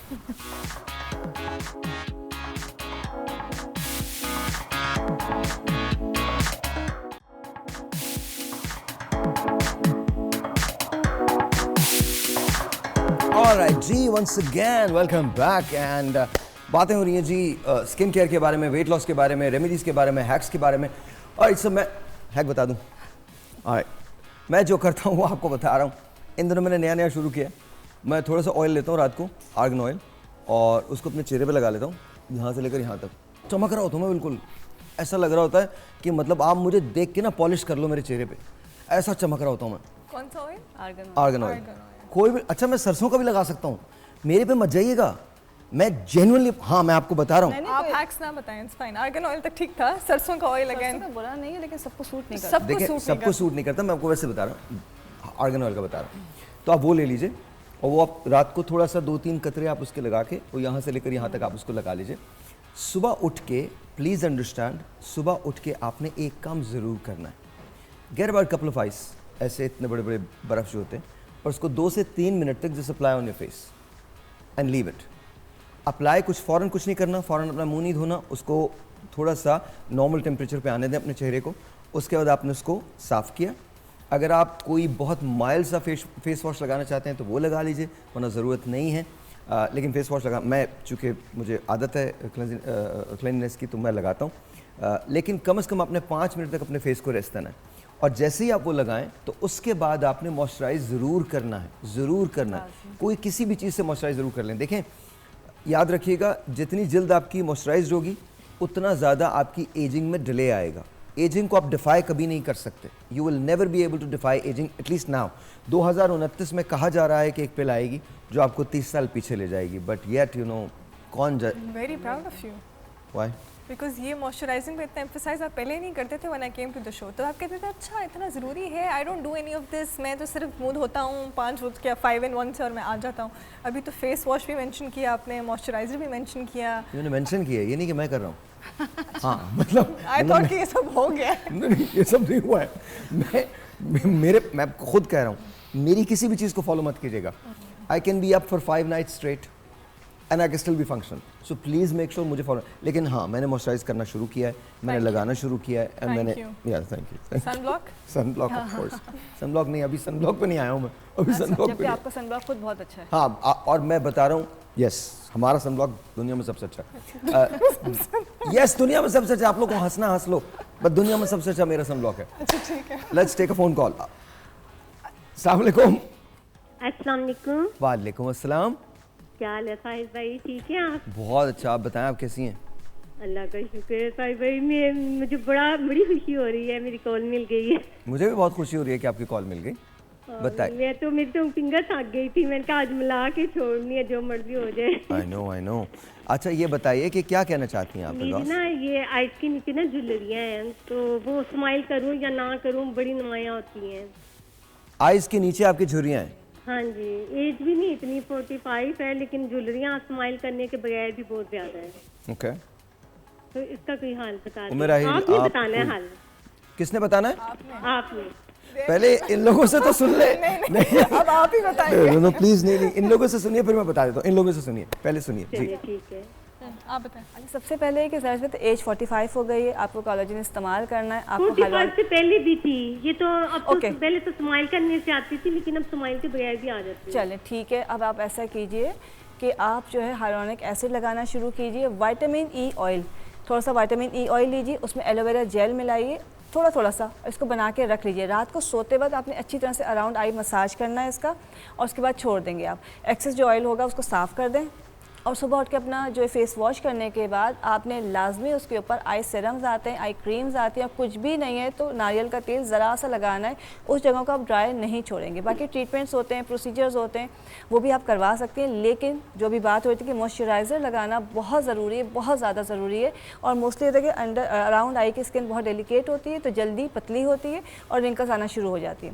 तो आप जितना विटामिन ई लगाएंगी उतनी ही स्किन अच्छी होती जाएगी। आपको खुद अंदाज़ा होगा कि बहुत बेहतर हो गई है, जो झुर्रियाँ हैं वो उनकी मतलब गायब होना शुरू हो जाएंगी। लेकिन टाइम लेती हैं जाने में। बिल्कुल। हाँ, डोंट एक्सपेक्ट। और उन्होंने बहुत अच्छा बताया, लेकिन ये नहीं कि वो ओवरनाइट ठीक हो जाएंगी, उसमें टाइम लगेगा। मेरा एक क्वेश्चन है, आपने कभी कोई क्रीम्स इस्तेमाल की है फेस पे? पहले नहीं थी करती, लेकिन आप करती हैं। कौन सी करती हैं? ये पेट्रोलियम जेली, इस तरह की क्रीमें रात को पेट्रोलियम लगाते जेली तो ठीक है, इसके अलावा कोई आपने क्रीम्स इस्तेमाल की हैं? नहीं, बहुत कम यूज़ करती हूँ क्रीमें। अच्छा, क्योंकि कुछ क्रीम्स हैं जो स्किन पतली कर देती हैं, वो आंखों के नीचे मजीद पतली हो जाती है, तो फिर रिंकल्स हो जाते हैं। तो मैं ड्राई स्किन है ना, जिसकी वजह से। ड्राई स्किन है, ठीक है। तो फिर उसको मॉइस्चराइजिंग की बहुत ज़्यादा ज़रूरत है। और जिस तरह उन्होंने मेंशन किया, हाइलुरोनिक एसिड, ये कोई भी प्रोडक्ट आप लें जिसमें कैफीन बेस्ड हो, वो कैफीन बेस्ड प्रोडक्ट्स आपकी अंडर आइज के लिए बहुत अच्छे हैं। अच्छा, एक चीज़ मैं अगर आप कहें तो मैं बता दूं। आप ही नहीं बतानी थी, हम तो ऐसे भाई ही चला ने गए। भी जरूर मुझे मशवरा देना है। जी मैं बता रहा हूँ आपको। आपने एक टोमेटो लेना है, उसके 4 पीसेस कर देना है। उसके बाद उसको फ्रीज़र में रखिएगा, फ्रिज में, मतलब फ्रिज के अंदर रख दीजिए ताकि वो ठंडा हो जाए। सुबह उठ के जब right after when you get up, आपने उस पर थोड़ा सा शहद लगाना है and just make sure you apply it थोड़ा सा ना, इस बहुत बहुत हल्के हल्की तरह से आप उसको अप्लाई कर दें and leave it for 2-3 minute करके, जस्ट लीव इट। और उसके बाद 5 से 7 मिनट के बाद आप उसको स्प्लैश करके ना अपने उसको साफ़ कर लीजिए, शहद वगैरह जो भी उसका थोड़ा सा रेजिड्यू हुआ। लेकिन ये आपको कंटिन्यूसली करना है। एक बात याद रखिएगा, इससे फ़ायदा ज़रूर होता है, बट देन अगैन जैसे डॉक्टर्स ने बताया है आपको हाइलोरॉनिक सीरम लेना है, वो लगाना है, वो ज़रूर लगाइए। ये तो सिर्फ एक हैक है जो मैं आपको बता रहा हूँ। ये आप इस्तेमाल कर सकते हैं, इमीडिएट इफेक्ट आते हैं, आपको इमीडिएटली थोड़ी सी तब्दीली लगेगी। मतलब ऐसा लगेगा कि जैसे आपकी स्किन जो है, यहाँ पर अगर आप अंडर आई पे कर रहे हैं तो आपको ऐसा लगेगा आपकी स्किन जो है वो तकरीबन 2-3-4 साल पीछे चली गई है, लेकिन वो बहुत टेम्परेरी इफेक्ट होता है, शाम तक वो दोबारा वापस आ जाता है। इसको 3 से 4 वीक तक करना होता है टू मेक श्योर कि उसका जो असर है वो थोड़ा ज़्यादा दिन तक रहे। बट देखिए, ये तमाम वो चीज़ें जो मैंने इस्तेमाल की हैं, मैं गारंटी किसी चीज़ की नहीं दे सकता, बिकॉज मैंने भी ये हैक्स पढ़े थे, मैं इस्तेमाल करता हूँ, मुझे इन चीज़ों ने फ़ायदा दिया है। I don't know if it works for you और नॉट, लेकिन इसको ट्राई करके देख लेने में कोई हर्ज नहीं है। और दूसरी बात में जैसे उन्होंने कहा कि उनकी स्किन बहुत ज़्यादा ड्राई है, तो उनकी पूरी स्किन की जो ड्राइनेस है उसके लिए 1 टीस्पून जो है coconut oil, virgin coconut oil या ऑलिव ऑयल पीना शुरू कर दें। हाँ। और रात को सोने से पहले पैर के तलवों पे, नॉस्ट्रिल्स के अंदर, नाक के नथनों में और बेली बटन में थोड़ा सा तेल ज़रूर डालें। आप देखेंगे 1 हफ्ते में स्किन नॉर्मल हो जाएगी इंशाल्लाह। ऐसे कि इंटरनल जो ड्राइनेस होती है वो उससे सही हो जाती है। Okay okay, you want to add something? आप कुछ ऐड करना? टू ऐड कि अगर ये सब भी इनसे नहीं होता तो ये सिंपली ये कर सकती हैं कि टी बैग्स भी रख सकती हैं यहाँ अपनी आइज़ के अराउंड, तो उससे बहुत जल्दी इनकी रिंकल्स भी वैनिश होंगे और साथ साथ डार्क सर्कल्स भी अफेक्ट जो है बहुत अच्छा रिजल्ट मिलेगा। ग्रीन टी बैग्स या green tea bags with Green ये tea ना bags. पत्ती लगा green tea bags, green tea bags are good. उसमें टी होना ज़रूरी है ना?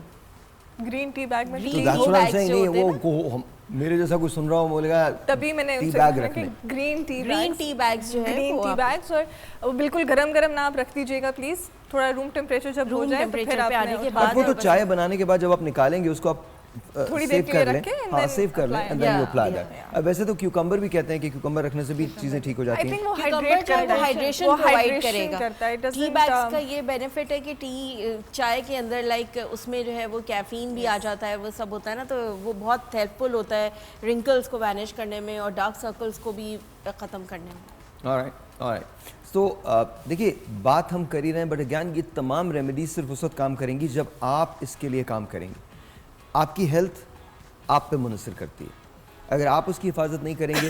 जैसे अभी एक कॉल आई थी तो मुझे ये लगा कि उन्होंने कहा कि मैं डॉक्टर से मशवरा ही नहीं किया। प्लीज़ ऐसा ना कीजिए, प्रोग्राम्स बहुत अच्छे हैं, हम यहाँ पर बैठ के आप ही के लिए शो करते हैं, पर प्लीज़ अंडरस्टैंड करें कि आपको डॉक्टर से ज़रूर मशवरा करना है। एक telephone call, let's C, this is online. अस्सलाम वालेकुम। अस्सलाम वालेकुम। वालेकुम अस्सलाम, आपका नाम?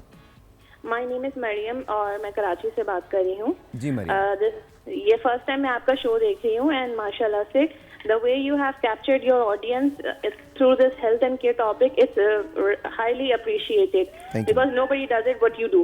Thank you. And sir, my question और मेरा आपसे एक रिक्वेस्ट है कि काइंडली जो आपके शो पे अभी हम लोग गैस्ट्रिक टॉपिक्स पे बात कर रहे थे, just the obesity factors and all the lifestyle modification factors, the surgeries which you were talking, if you could just elaborate more on that, it would be very helpful for your target audience because we are watching, we are actually listening. And sir, मेरा एक सवाल doctor Laiba के लिए है for my son. He is school going. I would like to know the sunblock, which he has already mentioned that it's more important. Yes. And because हमारे यहाँ taboo समझा जाता है इसको कि dermatologist के पास जाए, nobody gives too much importance to the skin care stuff, right? But I wanted to know that which sunblock is safe for my school-going child, and also if you could recommend a safe soap for my son as well, because he is right now about 6 years old. 6 साल का बच्चा है, and the sunblock for him. All right, thank Just you. for the exposed parts. Thank you. Thank you so much, Mariam. Sunblock, any sunblock is safe for your child, but कुछ अब आ रहे हैं sunblock जिस पे mentioned है sunblock for kids, ठीक है, you can go for that. I don't know if I can mention the company, but there are a lot of them which are available now जिस पे लिखा हुआ है sunblock for kids. Use those और just make sure it's SPF 50 और वो UVB और UVA protected हो. That's it. Soap, anything I would recommend. बहुत बच्चों को होता है कि जी उनसे खुशबू अच्छी आए and everything, but जितनी खुशबू होती है उतनी irritation होती है. So anything which is less scented for your child, as a body wash you mentioned. Yeah, anything that is less scented, please वो use करें. I think there are a lot of products in the market, but again, medicated बच्चों के जो face washes and sunblocks and also body washes. Go for those not that are over the counter that look pretty, but जो medicatedly हैं available. Again, I don't know if I can mention the names, but there are plenty of them in the market. Alright. Yeah. जी उन्होंने बात की कि वो weight loss surgeries के elaborate कर दें. देखिए weight loss surgeries they are not magic. पहली बात तो ये है, जब तक आप लाइफस्टाइल मॉडिफिकेशन को नहीं समझेंगे आपकी सर्जरी लॉन्ग टर्म में आपको फ़ायदा नहीं करेगी. अगर आप किसी अच्छे हॉस्पिटल से कराते हैं जहाँ पे प्रोटोकॉल्स फॉलो होते हैं, तो पहला प्रोटोकॉल यही होता है कि आपको पहले लाइफस्टाइल मॉडिफिकेशन की प्रैक्टिस कराती है महीना डेढ़ महीना. फिर अगर डिपेंड करता है कितना वज़न ज़्यादा है उसके हिसाब से आपको एक लिवर श्रिंकेज डाइट पर रखा जाता है ताकि आपका लिवर श्रिंक हो, क्योंकि नॉर्मली ओबीस लोगों का लिवर फैटी होता है. जब तक लिवर श्रिंक नहीं होगा तो जाहिर सी बात है सर्जन के लिए सर्जरी करना मुश्किल होता है. अगर आप किसी ऐसी जगह जाते हैं कोई छोटे से क्लिनिक में जहाँ पर वो बैरिएट्रिक सर्जरीज ऑफर कर रहे हैं और वो फिर एक दिन में बुला के कहते हैं आ जाएं सुबह एडमिट हो जाए सर्जरी हो जाएगी, this is not on. Because मकसद सर्जरी सिर्फ करना नहीं, मकसद ये कि उसके लॉन्ग टर्म इफेक्ट्स आएँ. जहाँ तक बात टाइप ऑफ सर्जरी की तो आप अपने सर्जन से डिस्कस कर सकते हैं. वो आपको पूरा असेस करेंगे, स्क्रीन करेंगे और फिर आपकी सारी एनेस्थीसिया कंसल्ट, पल्मोनोलॉजी कंसल्ट होके डाइटिशियन के पास से बात करके फिर आपको साइकाइट्रिस्ट के पास भेजा जाता है. उसके साथ क्यों होता है, क्योंकि आपको पता होना चाहिए कि आपकी सर्जरी क्यों की जा रही है और इसके क्या लॉन्ग टर्म इफेक्ट्स होंगे. And then you should go for this surgery. एक बात और याद रखिएगा, जो इन्होंने कहा कि आपको लाइफस्टाइल मॉडिफिकेशन करनी है, ये बड़ा इंपॉर्टेंट है आपके लिए. बिकॉज प्लीज़ अंडरस्टैंड, इस वक्त जितने लोग भी मुझे सुन रहे हैं, I will share my life experiences with you. मैं आज से 8-9 महीने पहले तक 18 मील रोज़ाना भागा करता था. 18 miles every single day, not just a day that would go by. I used to run. मुझे खाने का बहुत शौक़ है. मेरा काम ऐसा है कि मैं 4-5 बजे तक जागता रहता हूँ और मेरी नींद का साइकिल जो है वो 1 से 1.5 घंटे 2 घंटे मैक्सिमम होता है. तो 4 बजे भी मैं खाना खाता हूँ, दाल मोठ खाता हूँ, चिवड़े खाता हूँ, what ever is available I'll eat.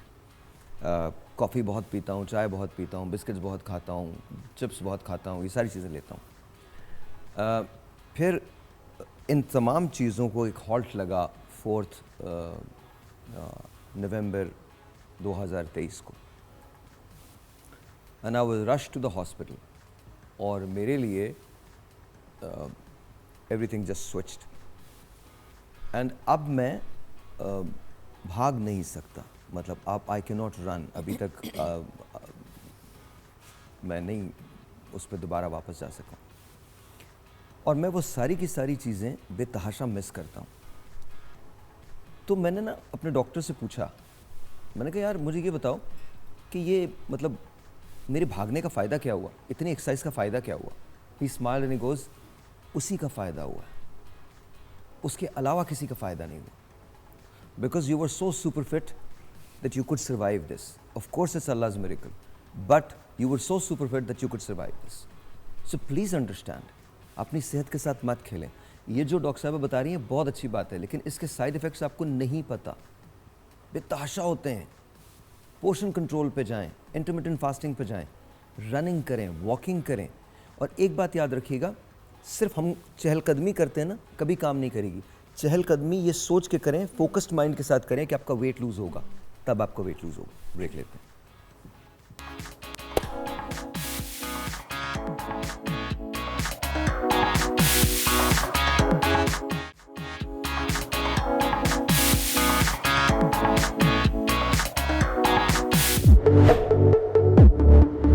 बालों और जिल्द की देखभाल सेहतमंद जिंदगी के लिए अहम है। सेहतमंद जिल्द और चमकदार बाल एतमाद बढ़ाते हैं और इनकी खूबसूरती को निखारते हैं। बालों के लिए मुनासिब शैम्पू, कंडीशनर और बाकायदा तराश खराश जरूरी है, जबकि जिल्द की देखभाल के लिए सफाई, नमी और सनस्क्रीन का इस्तेमाल अहम है। इनकी देखभाल से आप न सिर्फ अपनी जाहिरी हालत बेहतर बना सकते हैं, बल्कि खुद एतमादी में भी इजाफा कर सकते हैं।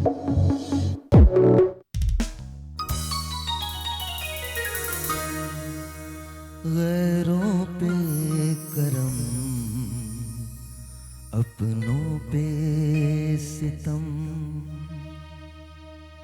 ए जाने वफा ये जुल्म ना कर, रहने दे अभी थोड़ा सा भरम। ए जाने वफा ये जुल्म ना कर, गैरों पे करम, अपनों पे सितम। ए जाने वफा ये जुल्म ना कर, ये जुल्म ना कर।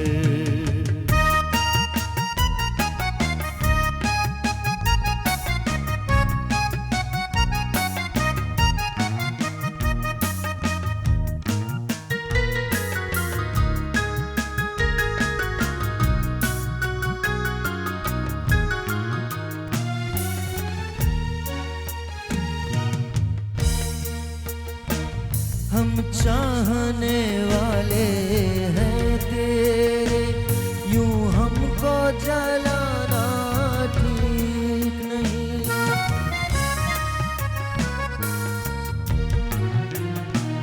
महफिल में तमाशा बन जाए, इस दर्जा सताना ठीक नहीं। इस दर्जा सताना ठीक नहीं। मर जाएंगे हम, मिट जाएंगे हम, ऐ जाने वफा ये जुल्म ना कर, गैरों पे करम, अपनों पे सितम। ऐ जाने वफा ये जुल्म ना कर, ये जुल्म ना कर।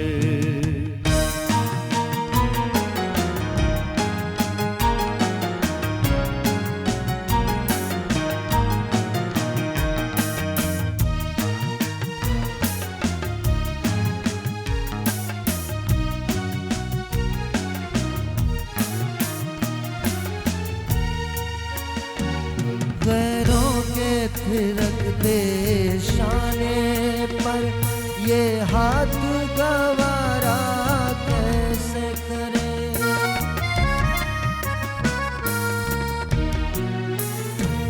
गैरों के थिरकते शाने पर ये हाथ गवारा कैसे करे। हर बात गवारा है लेकिन ये बात गवारा कैसे करे। ये बात गवारा कैसे करे।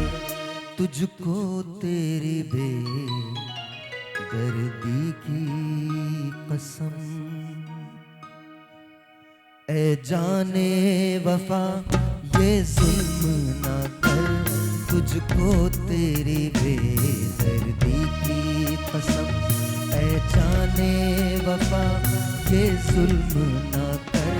रहने दे अभी थोड़ा सा भरम, ऐ जाने वफा ये जुल्म ना कर, ये जुल्म ना कर।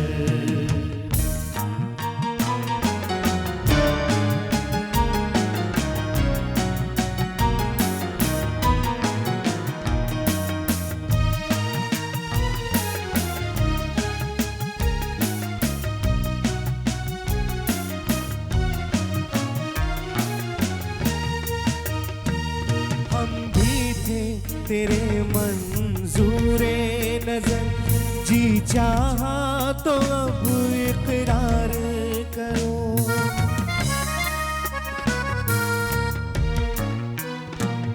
हम भी थे तेरे मंजूरे नजर, जी चाहे तो अब चला सीने पे, मगर बेगानों से मिलकर वार न कर। बेगानों से मिलकर वार न कर। बेमौत कहीं मर जाए न हम, ऐ जाने वफा ये जुल्म ना कर। गैरों पे करम अपनों पे सितम, ऐ जाने वफा ये जुल्म ना कर। रहने दे अभी थोड़ा सा भरम, ऐ जाने वफा ये जुल्म न कर, ये जुल्म न कर। थैंक यू जी, थैंक यू, बहुत बहुत शुक्रिया, बहुत बहुत शुक्रिया काशिफ, थैंक यू, बहुत शुक्रिया। अच्छा जी, अब खाना बनाऊंगा मैं और वेट बिल्कुल नहीं इससे आपका गेन होगा, जो भी हो रहा है। आइए प्लीज़, आ जाइए, आ जाइए किचन के अंदर। लेट्स सी जी कि आज किचन में हमारे पास है क्या। ओ वेरी नाइस, वेरी नाइस। आज साग बनाने वाला हूँ मैं, और अल्लाह ही मालिक है, जो कुछ भी होगा वो तो होगा, कुछ किया नहीं जा सकता। बटर है मेरे पास, साग चिकन है। बहुत सारी रिक्वेस्ट आती है कि साहिर भाई आप साग चिकन दोबारा से क्यों नहीं बना रहे। बना रहा हूँ मैं, there you go, thank you. एक आप में से इधर आ जाए कोई। श्योर। हाँ, थैंक यू वेरी मच, बहुत बहुत शुक्रिया। अच्छा जी, तो बस इसका बनाने का तरीका बहुत ही आसान होता है, कोई बिल्कुल मुश्किल नहीं है। और ये बात याद रखिएगा कि ये with in next few minutes बन भी जाएगी। बस आपको सिर्फ इतना करना है कि नमक, मिर्चें, लहसुन, अदरक वदरक जो भी आपने डालना है वो सब का सब आपने अपने उससे डालना है, बिकॉज मैं तो बहुत ज़्यादा मिर्चें खाता हूँ। आप देख रहे हैं कि यहाँ खासी मिर्चें मिकदार में मौजूद भी हैं। हाँ, क्या कहते हैं? ये वाली ये हाँ, आज थोड़ा सा मैं अलग बनाऊँगा। क्या हो गया डॉक्टर साहब? मैं मिर्ची सारी चेक कर रही थी ना। आप चेक करना, पूरी है ना? सारी पूरी है। पूरी है। आज एक एडिशन है। आज एक ये वाली ना? हाँ, ये एडिशन है। आज इसी का हम इस्तेमाल करेंगे, अल्लाह खैर इसी को इस्तेमाल। अच्छा, कसम से मतलब खाने की जरूरत नहीं है आप लोगों को, किसी को भी खाने की जरूरत नहीं है। नहीं, बनता अच्छा है ऑलवेज, लेकिन बस मिर्चें मेरी इतनी इज्जत है अल्हम्दुलिल्लाह, इस जगह इतने लोग इज्जत करते नहीं, मैंने कहा बनता बहुत अच्छा है। जी डॉक्टर और ये सब हमें सिखाया जाता है कि हम ये बोले, लेकिन बनता बहुत अच्छा है। सीरियसली सीरियसली सिखाया जाता है आपको? आपने भी ब्रेक में मुझे क्या बोला था? खुदा की कसम ये नहीं बोला था मैंने, बिल्कुल नहीं बोला था। और कि ब्रेक में तो मैं किसी से बात ही नहीं करता, मैं तो गाने गा रहा हूँ तो नहीं। आप रिकॉर्ड करके दिखाऊंगी नेक्स्ट टाइम। आप जी बिल्कुल दिखाएगा, बिल्कुल दिखाएगा। बट दिस इज अच्छा, जोक्स अपार्ट बहुत अच्छा बनाते हैं।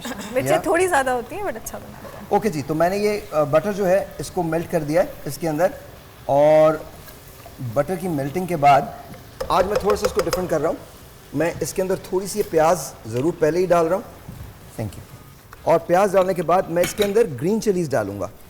हाँ, ये बात याद रखिएगा, थोड़ा सा ग्रीन चिली का ये जो है ये मैं ज़रूर डालूँगा। कितनी डाली आपने? सारी कितनी होंगी? आई थिंक ये तकरीबन 10 के करीब थी। पतली वाली? पतली वाली जी। मत खाइएगा डॉक्टर साहबा। क्रीम किधर है? क्रीम मुझे बताओ, क्रीम किधर है? क्रीम, हाँ वो लग रही है, वो बहुत ज़्यादा। नहीं, कोई बात नहीं, कोई बात नहीं, इट्स ओके। अच्छा जी, ये किया। इसके बाद हमने एक और चीज़ करनी है, प्लीज़ अंडरस्टैंड, आप लोग अपनी मर्जी के मुताबिक चीज़ें इस्तेमाल कर सकते हैं। ये रेड चिलीज़ हैं, दो आवाज़ें आ रही हैं। मैं बता रहा हूँ यहाँ पे इनको, डॉक्टर साहब को और इनको, बिल्कुल आपने अगर, हाँ सबसे पहले आपका नहीं, किसी को नहीं मिलने वाला। अच्छा जी, तो ये मैंने किया। इसके बाद ये आपने क्या डाला इसमें? Red chillies. लेकिन ये these were grated, ये तो बताएं। ग्रेटेड रेड चिलीज, उनको मालूम है? अच्छा। हाँ, उनको ग्रेटेड रेड चिलीज जो है वो मैंने इसके अंदर डाल दी थी, और थोड़ा सा मैंने इसके अंदर नमक डाला है। अब ये वाला पार्ट आता है जो चिकन का है। इसके अंदर मैं चिकन जो है उसको थोड़ा सा, हालांकि ये मैंने तकरीबन ऑलमोस्ट कुक थी चिकन, लेकिन मैं इसको थोड़ा सा इस बटर के अंदर फ्राई कर रहा हूँ। There is a reason to it. थोड़ा सा इस पर क्रिस्पी आ जाएगा, इसका जो टेस्ट होगा बटर के साथ मिलके थोड़ा सा क्रिस्पी हो जाएगा, और इट बी डिफरेंट, थोड़ा सा आपको टेस्ट में थोड़ा सा डिफरेंस नज़र आएगा। और ये आपने तकरीबन 2 से 3 मिनट करना है। मुझे चूँकि प्रोग्राम के अंदर जल्दी जल्दी करना होता है, इसलिए मैं जल्दी कर लेता हूँ, लेकिन 2 से 3 मिनट आपको ये करना ज़रूरी है। अच्छा, ये आपका मीडियम टू हैवी फ्लेम के अंदर बनेगा, ये वाला जो है, ये पोर्शन जो है। इसके बाद आप फ्लेम जो है उसको लाइट कर लेंगे। I don't know why I talk like this but I do. Seriously मुझे कभी कभी हैरत होती है कि मुझे ये सब पता कैसे है, बट हो जाता है। I think inner chef egg. I think I do these days. I love cooking. I don't know why. वजह क्या है? अच्छा, ये देखिए। अब्रॉड में तो कख नहीं बनाया मैंने कभी। कुछ नहीं बनाया, बाहर ही खाता था मैं हमेशा। और अब्रॉड में खिलाने वाले बहुत थे। But I think when male cook, they cook better. Always इनके हाथ में टेस्ट है। देखे ना, ये सारी चीजें कि मैंने डाली होती है ना, और इससे हम बनाया होता तो क्या होता? बहुत डिफरेंट होता। थैंक देते क्या? नहीं, कुछ बहुत डिफरेंट होता। I mean टेस्ट हमेशा डिफरेंट होता। But I think हाथ का फर्क है। अच्छा जी, अब मैं इसके अंदर टोमेटोज डाल रहा हूँ। और एक बात और बता दूं, इसको भी आप ना बड़ी जो पीटा ब्रेड होती है उसके अंदर डाल के खा सकते हैं। इसके अंदर या टाकोस के अंदर डाल सकते हैं आप। इतनी ही मिर्चों के साथ। इतनी मिर्चों के साथ। It be really good, trust me, it be really good. अच्छा जी, अब इसके अंदर कुछ ऐसी चीजें डलने वाली हैं जो मैं मुंह उधर कर लूं। नहीं, आप उधर नहीं करें, आप उधर नहीं करें। गार्लिक एंड जिंजर पेस्ट, ये मैं बहुत ज़्यादा ये भी इस्तेमाल नहीं करता। मैं दो चीज़ें कम मतलब एक गरम मसाला तो बिल्कुल भी इस्तेमाल नहीं करता किसी भी खाने में। इवन अगर if I were to biryani मैं नहीं बनाऊंगा, मैं नहीं डालूंगा उसमें गरम मसाला। और एक ब्लैक पेपर आप यूज़ नहीं। ब्लैक पेपर तो सवाल ही नहीं पैदा होता। मुझे नहीं लगता कि ब्लैक पेपर वैसे बहुत अच्छी होती है। आप अंडे के ऊपर क्या डालते हैं? नेवर, ब्लैक पेपर तो नहीं। What do you? नमक। That's it. That's it. And red chilies? Sometimes. Red chillies तो डाल सकता हूँ मैं। रेड चिलीज तो मैं कभी like powder form of red chili? नहीं, not powder form. कटी हुई। Pure कटी हुई। Pure कटी हुई। On a fry egg. On a fry egg, हाँ, it's fine. मैं खा सकता हूँ। On a fry egg में डाल सकता हूँ। I'm sure. ओके जी, अब प्लीज अंडरस्टैंड कि ये आपने अपनी मर्जी से डालना है। बिल्कुल। मैं कैसे भी डाल लूँ। जी हाँ, बिल्कुल अपने टेस्ट के। आपने अपनी मर्जी से डालना है। वो अभी तक मिर्चें देख रही डॉक्टर साहब, आप फिक्र नहीं करें, हैं। कुछ भी नहीं होने वाला। सब जाएगा। अच्छा, ये अपने shredded chicken है। हाँ, ये श्रेडेड चिकन मैंने इसमें डाल दिया। Thank you. अच्छा, श्रेडेड चिकन चूँकि पहले से बन जाती है, अभी आपको पता चलेगा इसके अंदर ये सब चीज़ें घुल जाएंगी। ये आप मिर्ची कम हो जाएगी, वो लग ज़्यादा बैलेंस हो जाएगा। क्या कह रही हैं? मैं कहा तमाम चीज़ें जी, वो सब बैलेंस ही हो जाता ना। बिल्कुल। अच्छा, मैंने आपने देखा होगा अक्सर चीज़ें मैं बहुत ज़्यादा लो फ्लेम पे बनाता हूँ, मगर ये मैं थोड़ा सा हाई फ्लेम पे कर रहा हूँ क्योंकि मुझे थोड़ा सा इसमें क्रंची फ्लेवर जो है वो चाहिए। तो that's why I need to stop talking like this. Okay, अब इसके बाद मैंने सिर्फ इसके अंदर क्रीम डालनी है और ये ऐड करना है। मुझे ब्रेक पे जाना है। ब्रेक पे जाने के बाद ये साग चिकन जो ये तैयार हो जाएगा। 15 मिनट इसको लगेंगे तैयार होने में, लेकिन हम एक छोटा सा ब्रेक लेते हैं। आपसे मिलते हैं ब्रेक के बाद।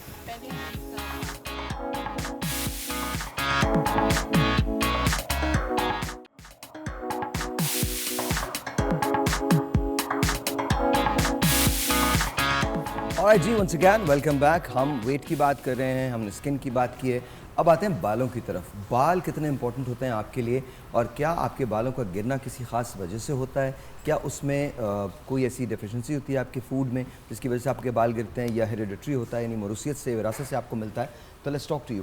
प्लीज़ बताइए, बालों का गिरना जो है वो किस वजह से होता है? सो अगर हम न्यूट्रिशनल डेफिशिएंसीज की बात करें, so there are lots of things like protein deficiency अगर आपके अंदर है, आपकी डाइट में फ़िश ऑयल वगैरह ऐसी चीज़ें नहीं होती हैं, या अमूमन थायराइड डिसऑर्डर्स अगर चल रहे हैं, आपके अंडरलाइंग थायराइड आपको पता ही नहीं है, तो वो एक मेजर फैक्टर होता है हेयर फॉल का, मैसिव हेयर फॉल का।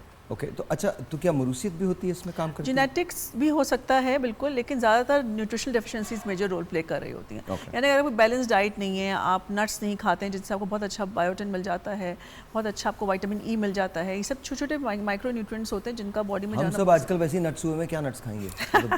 Seriously we are. डॉक्टर साहब, ये बताइएगा, क्या एक्सोसोम्स की जो टेक्नोलॉजी है वो इन दोनों काम करती है? शायद they work really well, but on few people again, और कुछ लोगों को they require more sessions, but I think exosomes is tricky. Everyone should be very careful before using it because it's a growth factor. तो अगर आपके अंदर कोई underlying issue है, फॉर एग्जांपल आपको पता नहीं कोई सिस्ट है, कोई खुदा न खास्ता कोई ट्यूमर है या कोई भी चीज़ है, तो वो उसको प्रमोट करता है, उसकी ग्रोथ को प्रमोट करता है। Yes, so exosome is not a piece of cake, and मैंने देखा है हर कोई करवा रहा है, and they are just going for it. Please get tested. कौन बात कर रहा है प्लीज़? जी, सो प्लीज़ गेट टेस्टेड। अब आई डोंट मीन कि आप जाके MRIs कराएं और ये सब कराएं before you get into exosomes, but exosome you need to be careful whenever you get it done. कोई भी आपके अगर अंदर इशू है या कुछ है, just be very careful, it's a growth factor. तो वो जो है इट विल एग्रीवेट इट, और वो वापस चीज़ आएगी या ग्रो होगी, बाकी दे डू वर्क। सो बालों को गिरने से रोका कैसे जा सकता है? देखिए पहली चीज़ ये है कि आज ख़वातीन की अगर मैं बात करूँ तो विटामिन डी की कमी सबको है मोस्टली, और कैल्शियम की डेफिशिएंसी भी है। दूसरा ये कि वो केमिकल का इस्तेमाल बहुत ज़्यादा बढ़ गया है। जितने शैम्पूज़ हैं वो केमिकल बेस है, कंडीशनर है, सीरम्स हैं, जितनी चीज़ें हैं, डाई है, ये जो ट्रीटमेंट्स होते हैं हेयर के, जो ब्यूटी के लिए होते हैं, वो सारे बालों को डैमेज करते हैं। पहली चीज़ आपका आयरन लेवल सही होना चाहिए, विटामिन डी सही होना चाहिए। उसके बाद जैसे कहा कि थायराइड का मसला है, वो सब चीज़ें चेक करने के बाद अगर आप बायोटिन इस्तेमाल करते हैं, जिंक का इस्तेमाल कीजिए, तो आपके बालों की ग्रोथ होना शुरू हो जाएगी। लेकिन चेक करना ज़रूरी है कि ज़्यादा बायोटिन भी आपके लिए अच्छा नहीं है। कैल्शियम बगैर सोचे समझे ख़वातीन खाती हैं, वो उनके किडनी के लिए नुकसानदेह। तो जो भी चीज़ें पहले टेस्ट करवा के तमाम चीज़ें चेक कर लें, उसकी हिस्ट्री पूरी मेडिकल हिस्ट्री होनी चाहिए, देन उसके बाद आप कोई चीज़ इस्तेमाल करना शुरू करें। और बालों को रोका किस तरह से जाए, ऑयलिंग ज़रूरी है, ऑयल ज़रूर लगाएँ, लेकिन 2-3 दिन के लिए नहीं लगाना, 2 घंटे के लिए लगाना है या 1 रात के लिए लगाना है। और सल्फेट फ्री शैम्पू यूज़ करें। ऑयलिंग सबसे इंपॉर्टेंट है, ऑयल कोई से भी ले सकते हैं जो आपको सूट करता है। सरसों का तेल है, तिल का तेल है, आपका नारियल का तेल है, जो भी ऑलिव ऑयल है, जो सूट करता है आप वो ऑयल लगा सकते हैं, लेकिन उसको लगाना है। और अगर किसी का स्कैल्प बहुत वीक है या बाल हाथ में आ रहे हैं, उस तेल को थोड़ा सा गर्म करके, नीम गर्म करके फिर वो लगाएं ताकि एब्जॉर्ब हो जाए। जी जी sir, she is absolutely right कि बालों की यही रीजंस हैं कि सबसे पहले तो ये कि zinc and vitamin K is also helpful for hair growth, तो विटामिन के का यूज़ भी करना बहुत ज़्यादा ज़रूरी है। लाइक अगर हम बात करते हैं गोश्त की, अगर बात करते हैं तो उसमें विटामिन के की क्वांटिटी बहुत ज़्यादा होती है, तो हम वो अपनी डाइट में उसको भी ऐड ऑन कर सकते हैं। तो it's also very helpful in hair growth and preventing hair loss and all. Okay alright. और एक बात याद रखिएगा कि जब हेयर लॉस हो रहा होता है, तो जब वो माइल्ड हेयर लॉस की तरफ आप होते हैं, तो फ़ौरन डॉक्टर से कंसल्ट करना बड़ा ज़रूरी होता है। सबसे पहले आपका जो लोगों से सुनते आप आए हैं, आप क्या करते हैं, आप अपना शैम्पू बदल लेते हैं फ़ौरन, और फिर वो माइल्ड हेयर लॉस जो है वो मीडियम हेयर लॉस में तब्दील हो जाता है, फिर मीडियम सीवियर हेयर लॉस में तब्दील हो जाता है। याद रखिए 70 से 120 बालों के दरमियान बाल जो हैं वो हमेशा गिरते हैं, हर रोज़ गिरते हैं। इससे ज़्यादा एक्सेसिव हेयर अगर लॉस हो रहा है आपको, तो please consult a doctor, please consult a doctor फ़ौरन, इमीडिएटली। हेयर लॉस की कोई उम्र नहीं है। पहले एक ज़माने में कहा जाता था कि 20-25 साल के बाद शुरू होता है, आजकल तो 18 साल के लोगों को, 17 साल के लोगों को भी हेयर लॉस हो जाता है। आप अपने बालों को तब बचाएं जब उनमें थिनिंग आ रही है। आपने बालों को जब चांद निकल आता है तब नहीं बचा सकते। ट्रीटमेंट शुरू करना चाहिए। जिस तरह बायोटिन हेल्प्स, बट मुझे लगता है जब तक बायोटिन डेफिशिएंसी नहीं होती तब तक biotin doesn't help. You need to be deficient for biotin to help you. I have patients coming and हम बायोटिन खाते हैं, हमें कोई फ़र्क ही नहीं पड़ा। क्या पता बायोटिन ऑलरेडी आपका ठीक है, बाकी चीज़ें ठीक नहीं है। So please, biotin is not a solution. Iron की कमी की वजह से iron is major, PCOS is बहुत है। जिस तरह आपने जेनेटिक्स का, जेनेटिक्स हेयर फॉल से नहीं बट हेयर क्वालिटी, हेयर जो टेक्सचर है उस पे बड़ा डिपेंड करता है। But as well as the products we are using, जो लोग जो है मल्टीपल प्रोडक्ट्स यूज कर रहे होते हैं जिसमें मल्टीपल इंग्रेडिएंट्स उसमें जो होते हैं, वो भी हेयर लॉस का एक बहुत मेजर फैक्टर बन रहे होते हैं। True. So like I said कि बस biotin is not the solution. I have a lot of people coming, doctor साहब हम बायोटिन खाते हैं, हमारे तो बाल फिर भी गिर रहे हैं। क्या पता बायोटिन की कमी ही नहीं है आपको। अच्छा, ये कहा जाता है कि तेल रोज़ाना लगाएं तो वो भी बुरा है, और हफ्ते में 2 मरतबा 3 मरतबा लगाएं ऑयलिंग, तो वो आप कर सकते हैं। 40 मिनट या 2 घंटे से लेकर आप 1 रात तक उसे लगा सकते हैं। 2-2, 3-3 दिन आप लगा के ना घूमें। बिल्कुल। या I think because they need, आपको you need the follicles to breathe as well. Oil definitely help करता है, बट देन अगेन मैंने देखा है जिन लोगों का हेयर लॉस होता है वो ज़्यादा दे कम इनटू स्ट्रेस, एंड वो फिर एक मेजर फैक्टर है जिससे और लॉस होता है। और हेयर साइकिल नॉर्मल है, कुछ दिनों में वो बालों का गिरना ही होता है for them to regrow, it's part of the cycle. तो उसमें लोग पैनिक कर जाते हैं, बहुत ज़्यादा और स्ट्रेस में आ जाते हैं, which triggers more hair fall. और एक बात और याद रखिएगा, स्ट्रेस जो है वो बालों के गिरने में बड़ा मुआवन साबित होता है।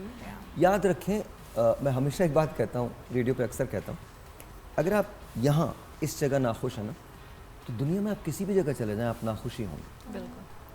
जगह चेंज करने से आप नहीं बदल जाते। यू हैव टू रियलाइज़ कि आपको अपना स्ट्रेस कितना लेना है, कितना। देखिए, चीज़ों ने वैसे होना है, उनका एक अपना सर्टन कोर्स होता है, तो वो वही लेंगी। देखें, अगर हम ये एक्सपेक्ट कर रहे हैं कि कल पाकिस्तान ठीक हो जाएगा महंगाई के मामले में, बाकी मामलात में, तो ये कल नहीं होने वाला। ख़राब होने में अगर इतने साल लगे हैं तो सही होने में कुछ वक्त मज़ीद लगेगा, लेकिन उस दौरान आप क्या कर सकते हैं ये आप पे मुनसर है। अभी जो पिक्चर देख रहे हैं आप, ये एक मेल पैटर्न बॉल्डनेस की बहुत ज़बरदस्त तरीके की मिसाल है। आहिस्ता आहिस्ता आहिस्ता आहिस्ता ये चांद जो है पीछे तक चला जाता है।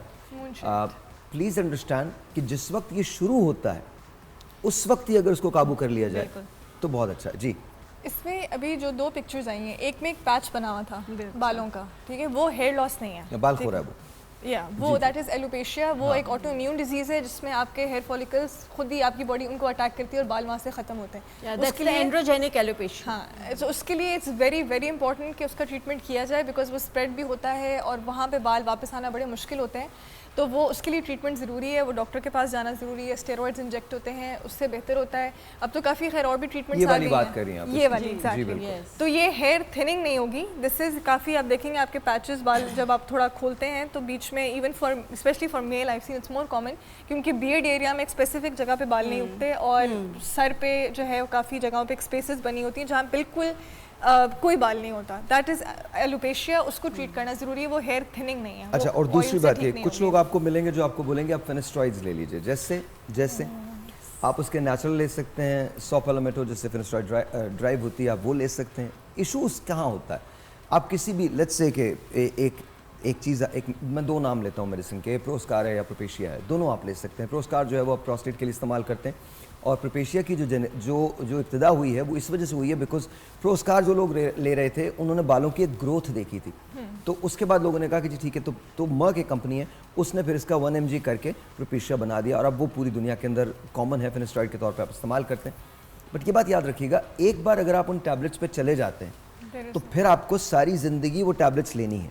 अगर आप उन टैबलेट्स को लेना छोड़ते हैं तो 10 दिन लेते हैं आपकी ब्लड स्ट्रीम से जाने में, और 10 दिन के बाद आपका हेयर लॉस जो है वो जहाँ आपने छोड़ा था उससे 20% ज़्यादा हो जाता है। सो प्लीज़ अंडरस्टैंड, जब भी ये फैसला करें ये सोच समझ के फैसला करें कि आप कर क्या रहे हैं। अच्छा, इसी तरह से टॉपिकल सॉल्यूशंस हैं जो आपको मार्केट के अंदर मिलते हैं, जिनकी इंटेंसिटी 2% होती है, 5% होती है, वो भी आप लगा सकते हैं, बट देन मिनॉक्सिडिल, लेकिन सेम चीज़ उसके साथ भी है। यस, और ये लोगों में एक प्रॉब्लम है कि वो जब लगा रहे होते हैं, बाल आ जाते हैं, कहते हैं डॉक्टर साहब बाल आ गए, अब हमने लगाना छोड़ दिया। आपने लगाना नहीं छोड़ना, वो आपने अब लगाना ही है, and you need to be very careful when you apply it. वो लोग पूरा स्प्रे कर देते हैं वेरी लेस तरीके से, एक प्रॉपर जो स्पेस है डायरेक्शन उधर स्प्रे करके then you are suppose to apply it. वरना लोग आई हैव सीन फोम आ गए, हम वो फोम लेते हैं, दे अप्लाई इट हियर, वही फिर मुंह पे लगता है।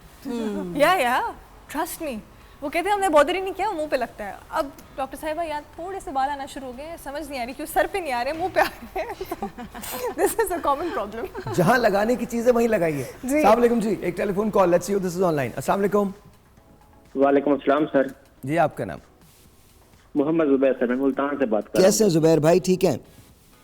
ठीक सर, मैं सर एक सरेकी आदमी हूँ। जी सर। हाँ जी, मैं जो ना तकरीबन 2 साल हो गया सर। सर हाँ जी सर, मैं 2 साल हो गया सर। मैं जो ना एक प्राइवेट कंपनी में काम करता था। मैं जो ना ऐसा ऐसा जो ना मेरे पाँव जो है ना ये काम करना छोड़ गए थे। ओके।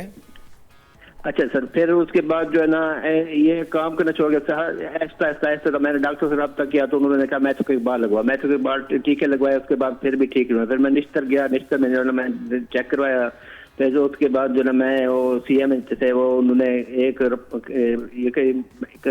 मेडिकल उन्होंने कहा कि वहाँ जाकर चेक करवाओ। हाँ। CM गया तो जो ना वहाँ पर रिपोर्ट वगैरह में दी, उन्होंने डॉक्टर ने कहा कि आपकी जो है ना वेन कमजोर हो रही हैं। फिर ऐसा ऐसा मेरा सारा जिस्म जो है ना ये सारा जिस्म खत्म हो गया, सुन्न हो गया। ओके।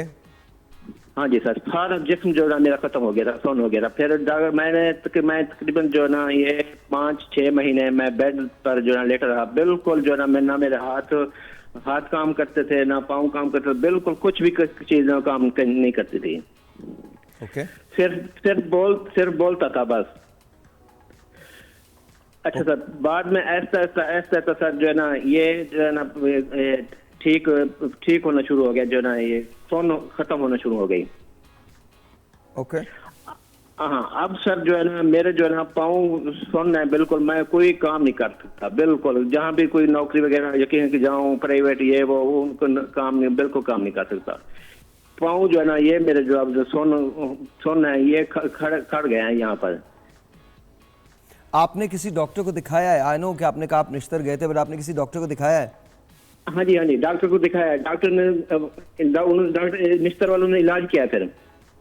और फिर उसके बावजूद फायदा नहीं हुआ? उन्होंने फिर सीएमएच भेजा था। अच्छा, एक काम कीजिए, इनका नंबर ले लें और लासी के या किसी के व्हाट्सएप पे मुझे इनकी रिपोर्ट्स मंगवा दें। आपके पास आपकी रिपोर्ट्स तो होंगी ना?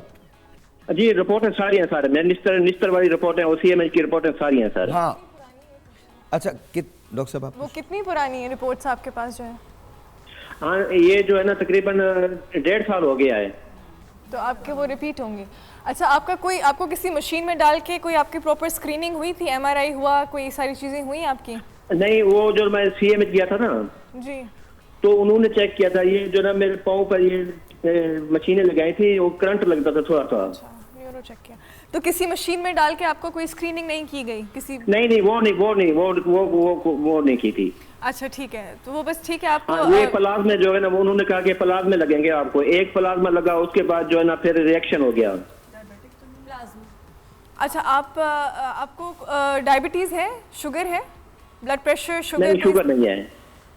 अच्छा, ठीक है। डिजीज या कुछ ऐसा, दिल की बीमारी या कुछ ऐसा तो नहीं है आपको? नहीं, बिल्कुल कुछ भी नहीं है, और कुछ भी नहीं है, बस ये बीमारी है। और बस ये बीमारी क्या है, बस ये इतनी बड़ी बीमारी है कि मैं अब जो ना मैं जो हार्ड वर्क करता, इतनी काम करता था, अब मैं जो घर बैठ गया हूँ, बिल्कुल कोई काम नहीं कर सकता, कोई काम। अभी मैं लाहौर गया था वो सिक्योरिटी के लिए, वो उन्होंने मुझे चलता देखा, फिर उन्होंने कहा कि आप जो है ना काम नहीं कर सकते। फिर मैं वापस आ गया। तकरीबन मैं 8 अगस्त को 9 अगस्त को गया था। अच्छा, आप एक काम कीजिए, आप इनका नंबर ले लें। पहले तो आप अपना नंबर हमें दें, और नंबर देने के बाद आपको जो हम नंबर देंगे उस पे आपने अपनी रिपोर्ट्स जो हैं वो हमें भेज देनी है। फिर मैं आपके किसी डॉक्टर से बात करवाता हूँ, और वहीं मुल्तान के अंदर आपसे हम कोशिश करेंगे कि कोई ऐसा डॉक्टर आपको अवेलेबल हो जाए जो आपके लिए इलाज कर सके। ब्रेक लेते हैं।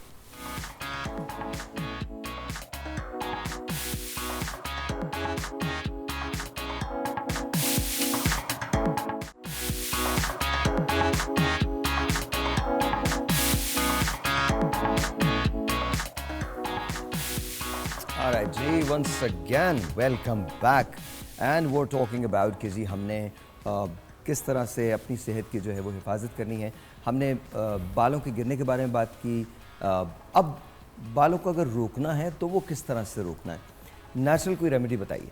अच्छा, अगर बालों को रोकना है, जिसमें ऑयलिंग का कहा, पहले ही बता चुके कि हेयर फॉल रोकने के लिए भृंगराज जो तेल है वो सबसे इफ़ेक्टिव है। अगर किसी का बाल हेयर फॉल कंट्रोल नहीं हो रहा है, कोई प्रॉब्लम नहीं है, तो भृंगराज तेल इंतहाई इफ़ेक्टिव है। आप लगाएंगे और आपको अंदाज़ा होगा कि आपका हेयर फॉल आपका हेयर फॉल जो है फ़ौरन कंट्रोल हो जाएगा। लेकिन अभी थोड़ी देर पहले आपने कहा कि रोज़ लगाएं तेल, लोग सवाल करते हैं। रोज़ तेल इसलिए नहीं लगाते कि रोज़ आपको बालों को वॉश नहीं करना, शैम्पू नहीं करना है।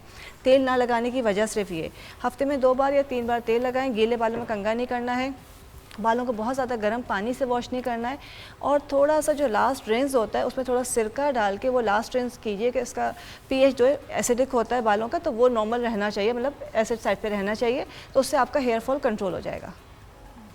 ऑलराइट, तो एक क्वेश्चन और है मेरा। जब बाल का हेयर फॉल कंट्रोल हो जाए तो क्या उसके बाद रेमेडी को कंटिन्यू करना चाहिए या एज पर नीड बेसिस? देखिए, 3 to 4 मंथ्स आपको कोई भी चीज़ लगानी चाहिए, चाहे आप मेडिसिन खा रहे हैं या कोई ट्रीटमेंट कर रहे हैं या होम रेमेडी कर रहे हैं। 3 to 4 मंथ्स, इसलिए कि पूरा प्रोसेस होता है हेयर ग्रोथ का। ऐसा नहीं कि आज बाल गिरा है और कल निकल आएगा, उसका पूरा एक प्रोसेस है। उसको 3 मंथ्स लाजमी देने हैं आपने, और उसके बाद एकदम से नहीं छोड़ेंगे, टेपर्ड ऑफ करते हल्के हल्के हल्के, एकदम से कोई भी चीज़ नहीं छोड़नी चाहिए। आपकी रूट्स इतनी स्ट्रॉन्ग हो चुकी हैं, आपने PRP लिया है, आपने एक्सोसोम लिया है, ताकि आपकी जड़ें जो है वो मजबूत हो जाए। होता है कि बाल तो निकल आते हैं लेकिन जड़ कमज़ोर होती है, तो वो बाल हाथ में आ जाता है। तो जड़ का मजबूत होना, आपने डाइट अच्छी लेनी है, आपने फ्रूट्स हैं, वेजिटेबल्स हैं, नट्स बहुत ज़रूरी है। ये नहीं कि आप बहुत ज़्यादा खा रहे हैं, 5 अंजीर या 5 जो है आपके अखरोट रोज़ाना के बहुत है। अगर भिगो के खाते हैं तो ये आपका हेयर फॉल कंट्रोल करता है और न्यू हेयर ग्रोथ करता है। ओके। अच्छा जी, तो अब बालों के बारे में बात की, ये तो नेचुरल रेमेडी है। आप कुछ कहना चाहती हैं बालों के सिलसिले में? PRP obviously is a treatment, but again PRP हर किसी के लिए, मैं हमेशा मेंशन करती हूँ, हर ट्रीटमेंट हर किसी के लिए नहीं है। अगर कोई डेफिशिएंसी आपको है, आपकी बॉडी में है, तो PRP वोंट वर्क, बिकॉज वो हम उसमें कुछ नहीं करते हैं। हम आपका ही ब्लड लेते हैं, उसी को सेंट्रीफ्यूज करते हैं, उसमें सिर्फ एक्टिवेटर डालते हैं और वो इंजेक्ट करते हैं। बट अगर कोई ना कोई डेफिशिएंसी है आपको, तो वो मेरा PRP का कोई फ़ायदा नहीं है। एंड लोग कहते हैं हमने 6 सेशन कराया, हमने 8 सेशन कराया, हमें कोई फ़र्क नहीं पड़ेगा, 12 भी कराएंगे आपको फ़र्क नहीं पड़ेगा क्योंकि कुछ प्रॉब्लम है इंटरनली। बट जी आपको डॉक्टर के पास जाना ज़रूरी है, पहले आपके टेस्ट होने बहुत ज़रूरी है, लेकिन लोग कहते हैं जी हम बिल्कुल ठीक हैं, हमने सारे अपने टेस्ट कराए, हमें कोई मसला नहीं, लेकिन हमें PRP का फिर भी कोई रिजल्ट नहीं मिल रहा। आई थिंक कहीं ना कहीं डेफिनेटली डेफिशिएंसी होगी, because there is nothing better than PRP, क्योंकि वो आपका अपना ब्लड है एंड अपना ग्रोथ फैक्टर है। इवन एक्सोसोम से भी बेहतर है PRP? Exosome is 10 times more stronger than PRP. देखिए PRP is something natural. और सेफ है ना? हाँ वो सेफ है, इसका कोई साइड इफेक्ट नहीं है, ठीक है, that's your own blood reacting to your self. लेकिन एक्सोसोम इज पावर बाई 10, ठीक है, इट वर्क्स। मतलब PRP के सेशंस चाहिए आपको, 10 चाहिए, 8 चाहिए, एक्सोसोम 1 या 2। But then again you need to have a proper history के एक्सोसोम्स आप करने जा रहे हैं, कोई प्रॉपर कोई पहले का कोई डिसऑर्डर तो नहीं है, कोई अंडरलाइंग इशू तो नहीं है, फिर करवाएं। ओके जी।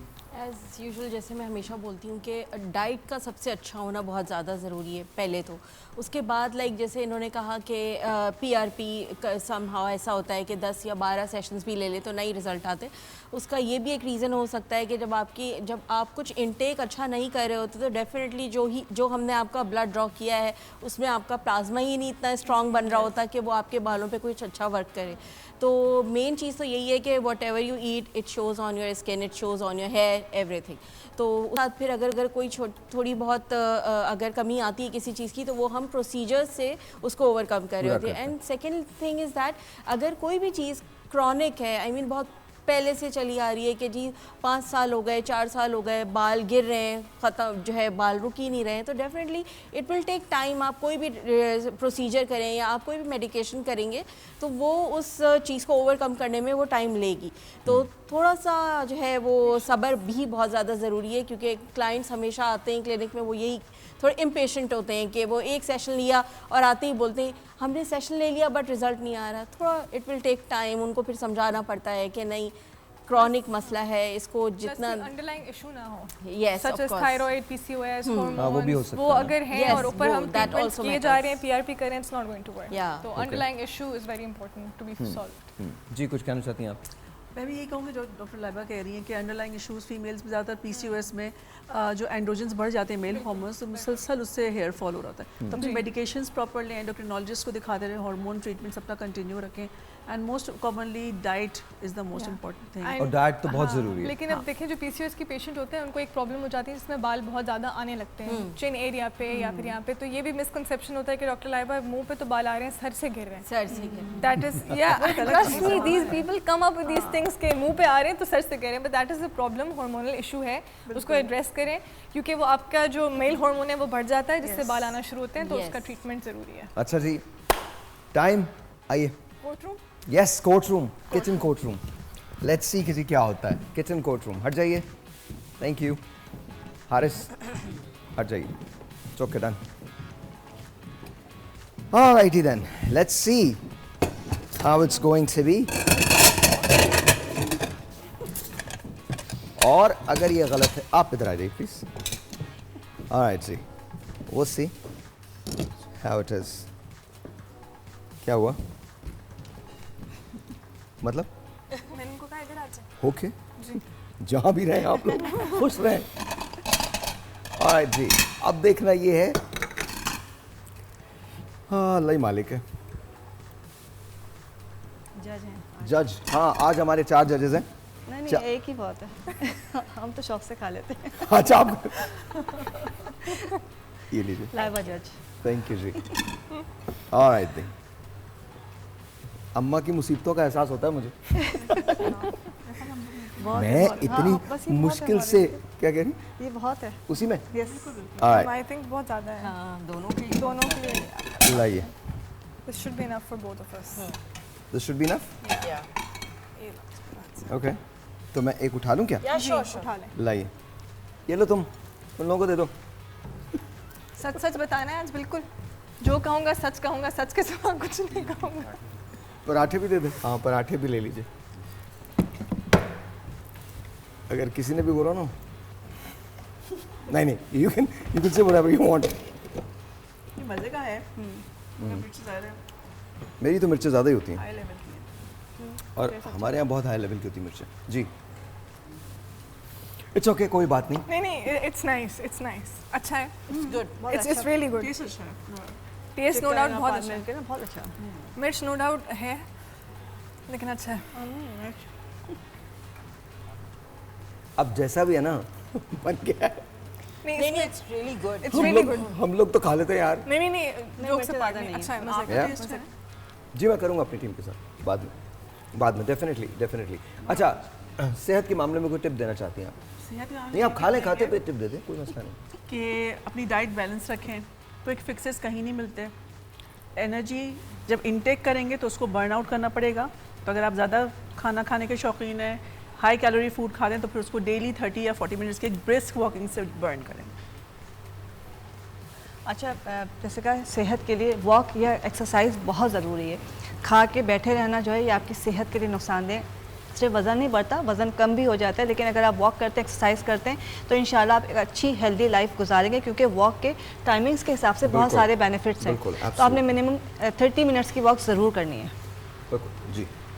मैं सिर्फ यही कहूँगी कि सबसे पहले तो डाइट अच्छी करें, उसके बाद अपना लाइफस्टाइल अच्छा मेंटेन करें और खुश रहें, अच्छा सोचें और वॉक भी करते रहें और अपने लाइफस्टाइल को अच्छी तरह से मेंटेन करें। ऑलराइट, जी क्या कहना चाहती हैं? आई वुड से कि स्टे हैप्पी, बिकॉज जितना आप स्ट्रेस लेंगे अपने स्किन Stay को happy? लेके, हाँ बालों को लेके, और मज़ीद ख़राब होगी।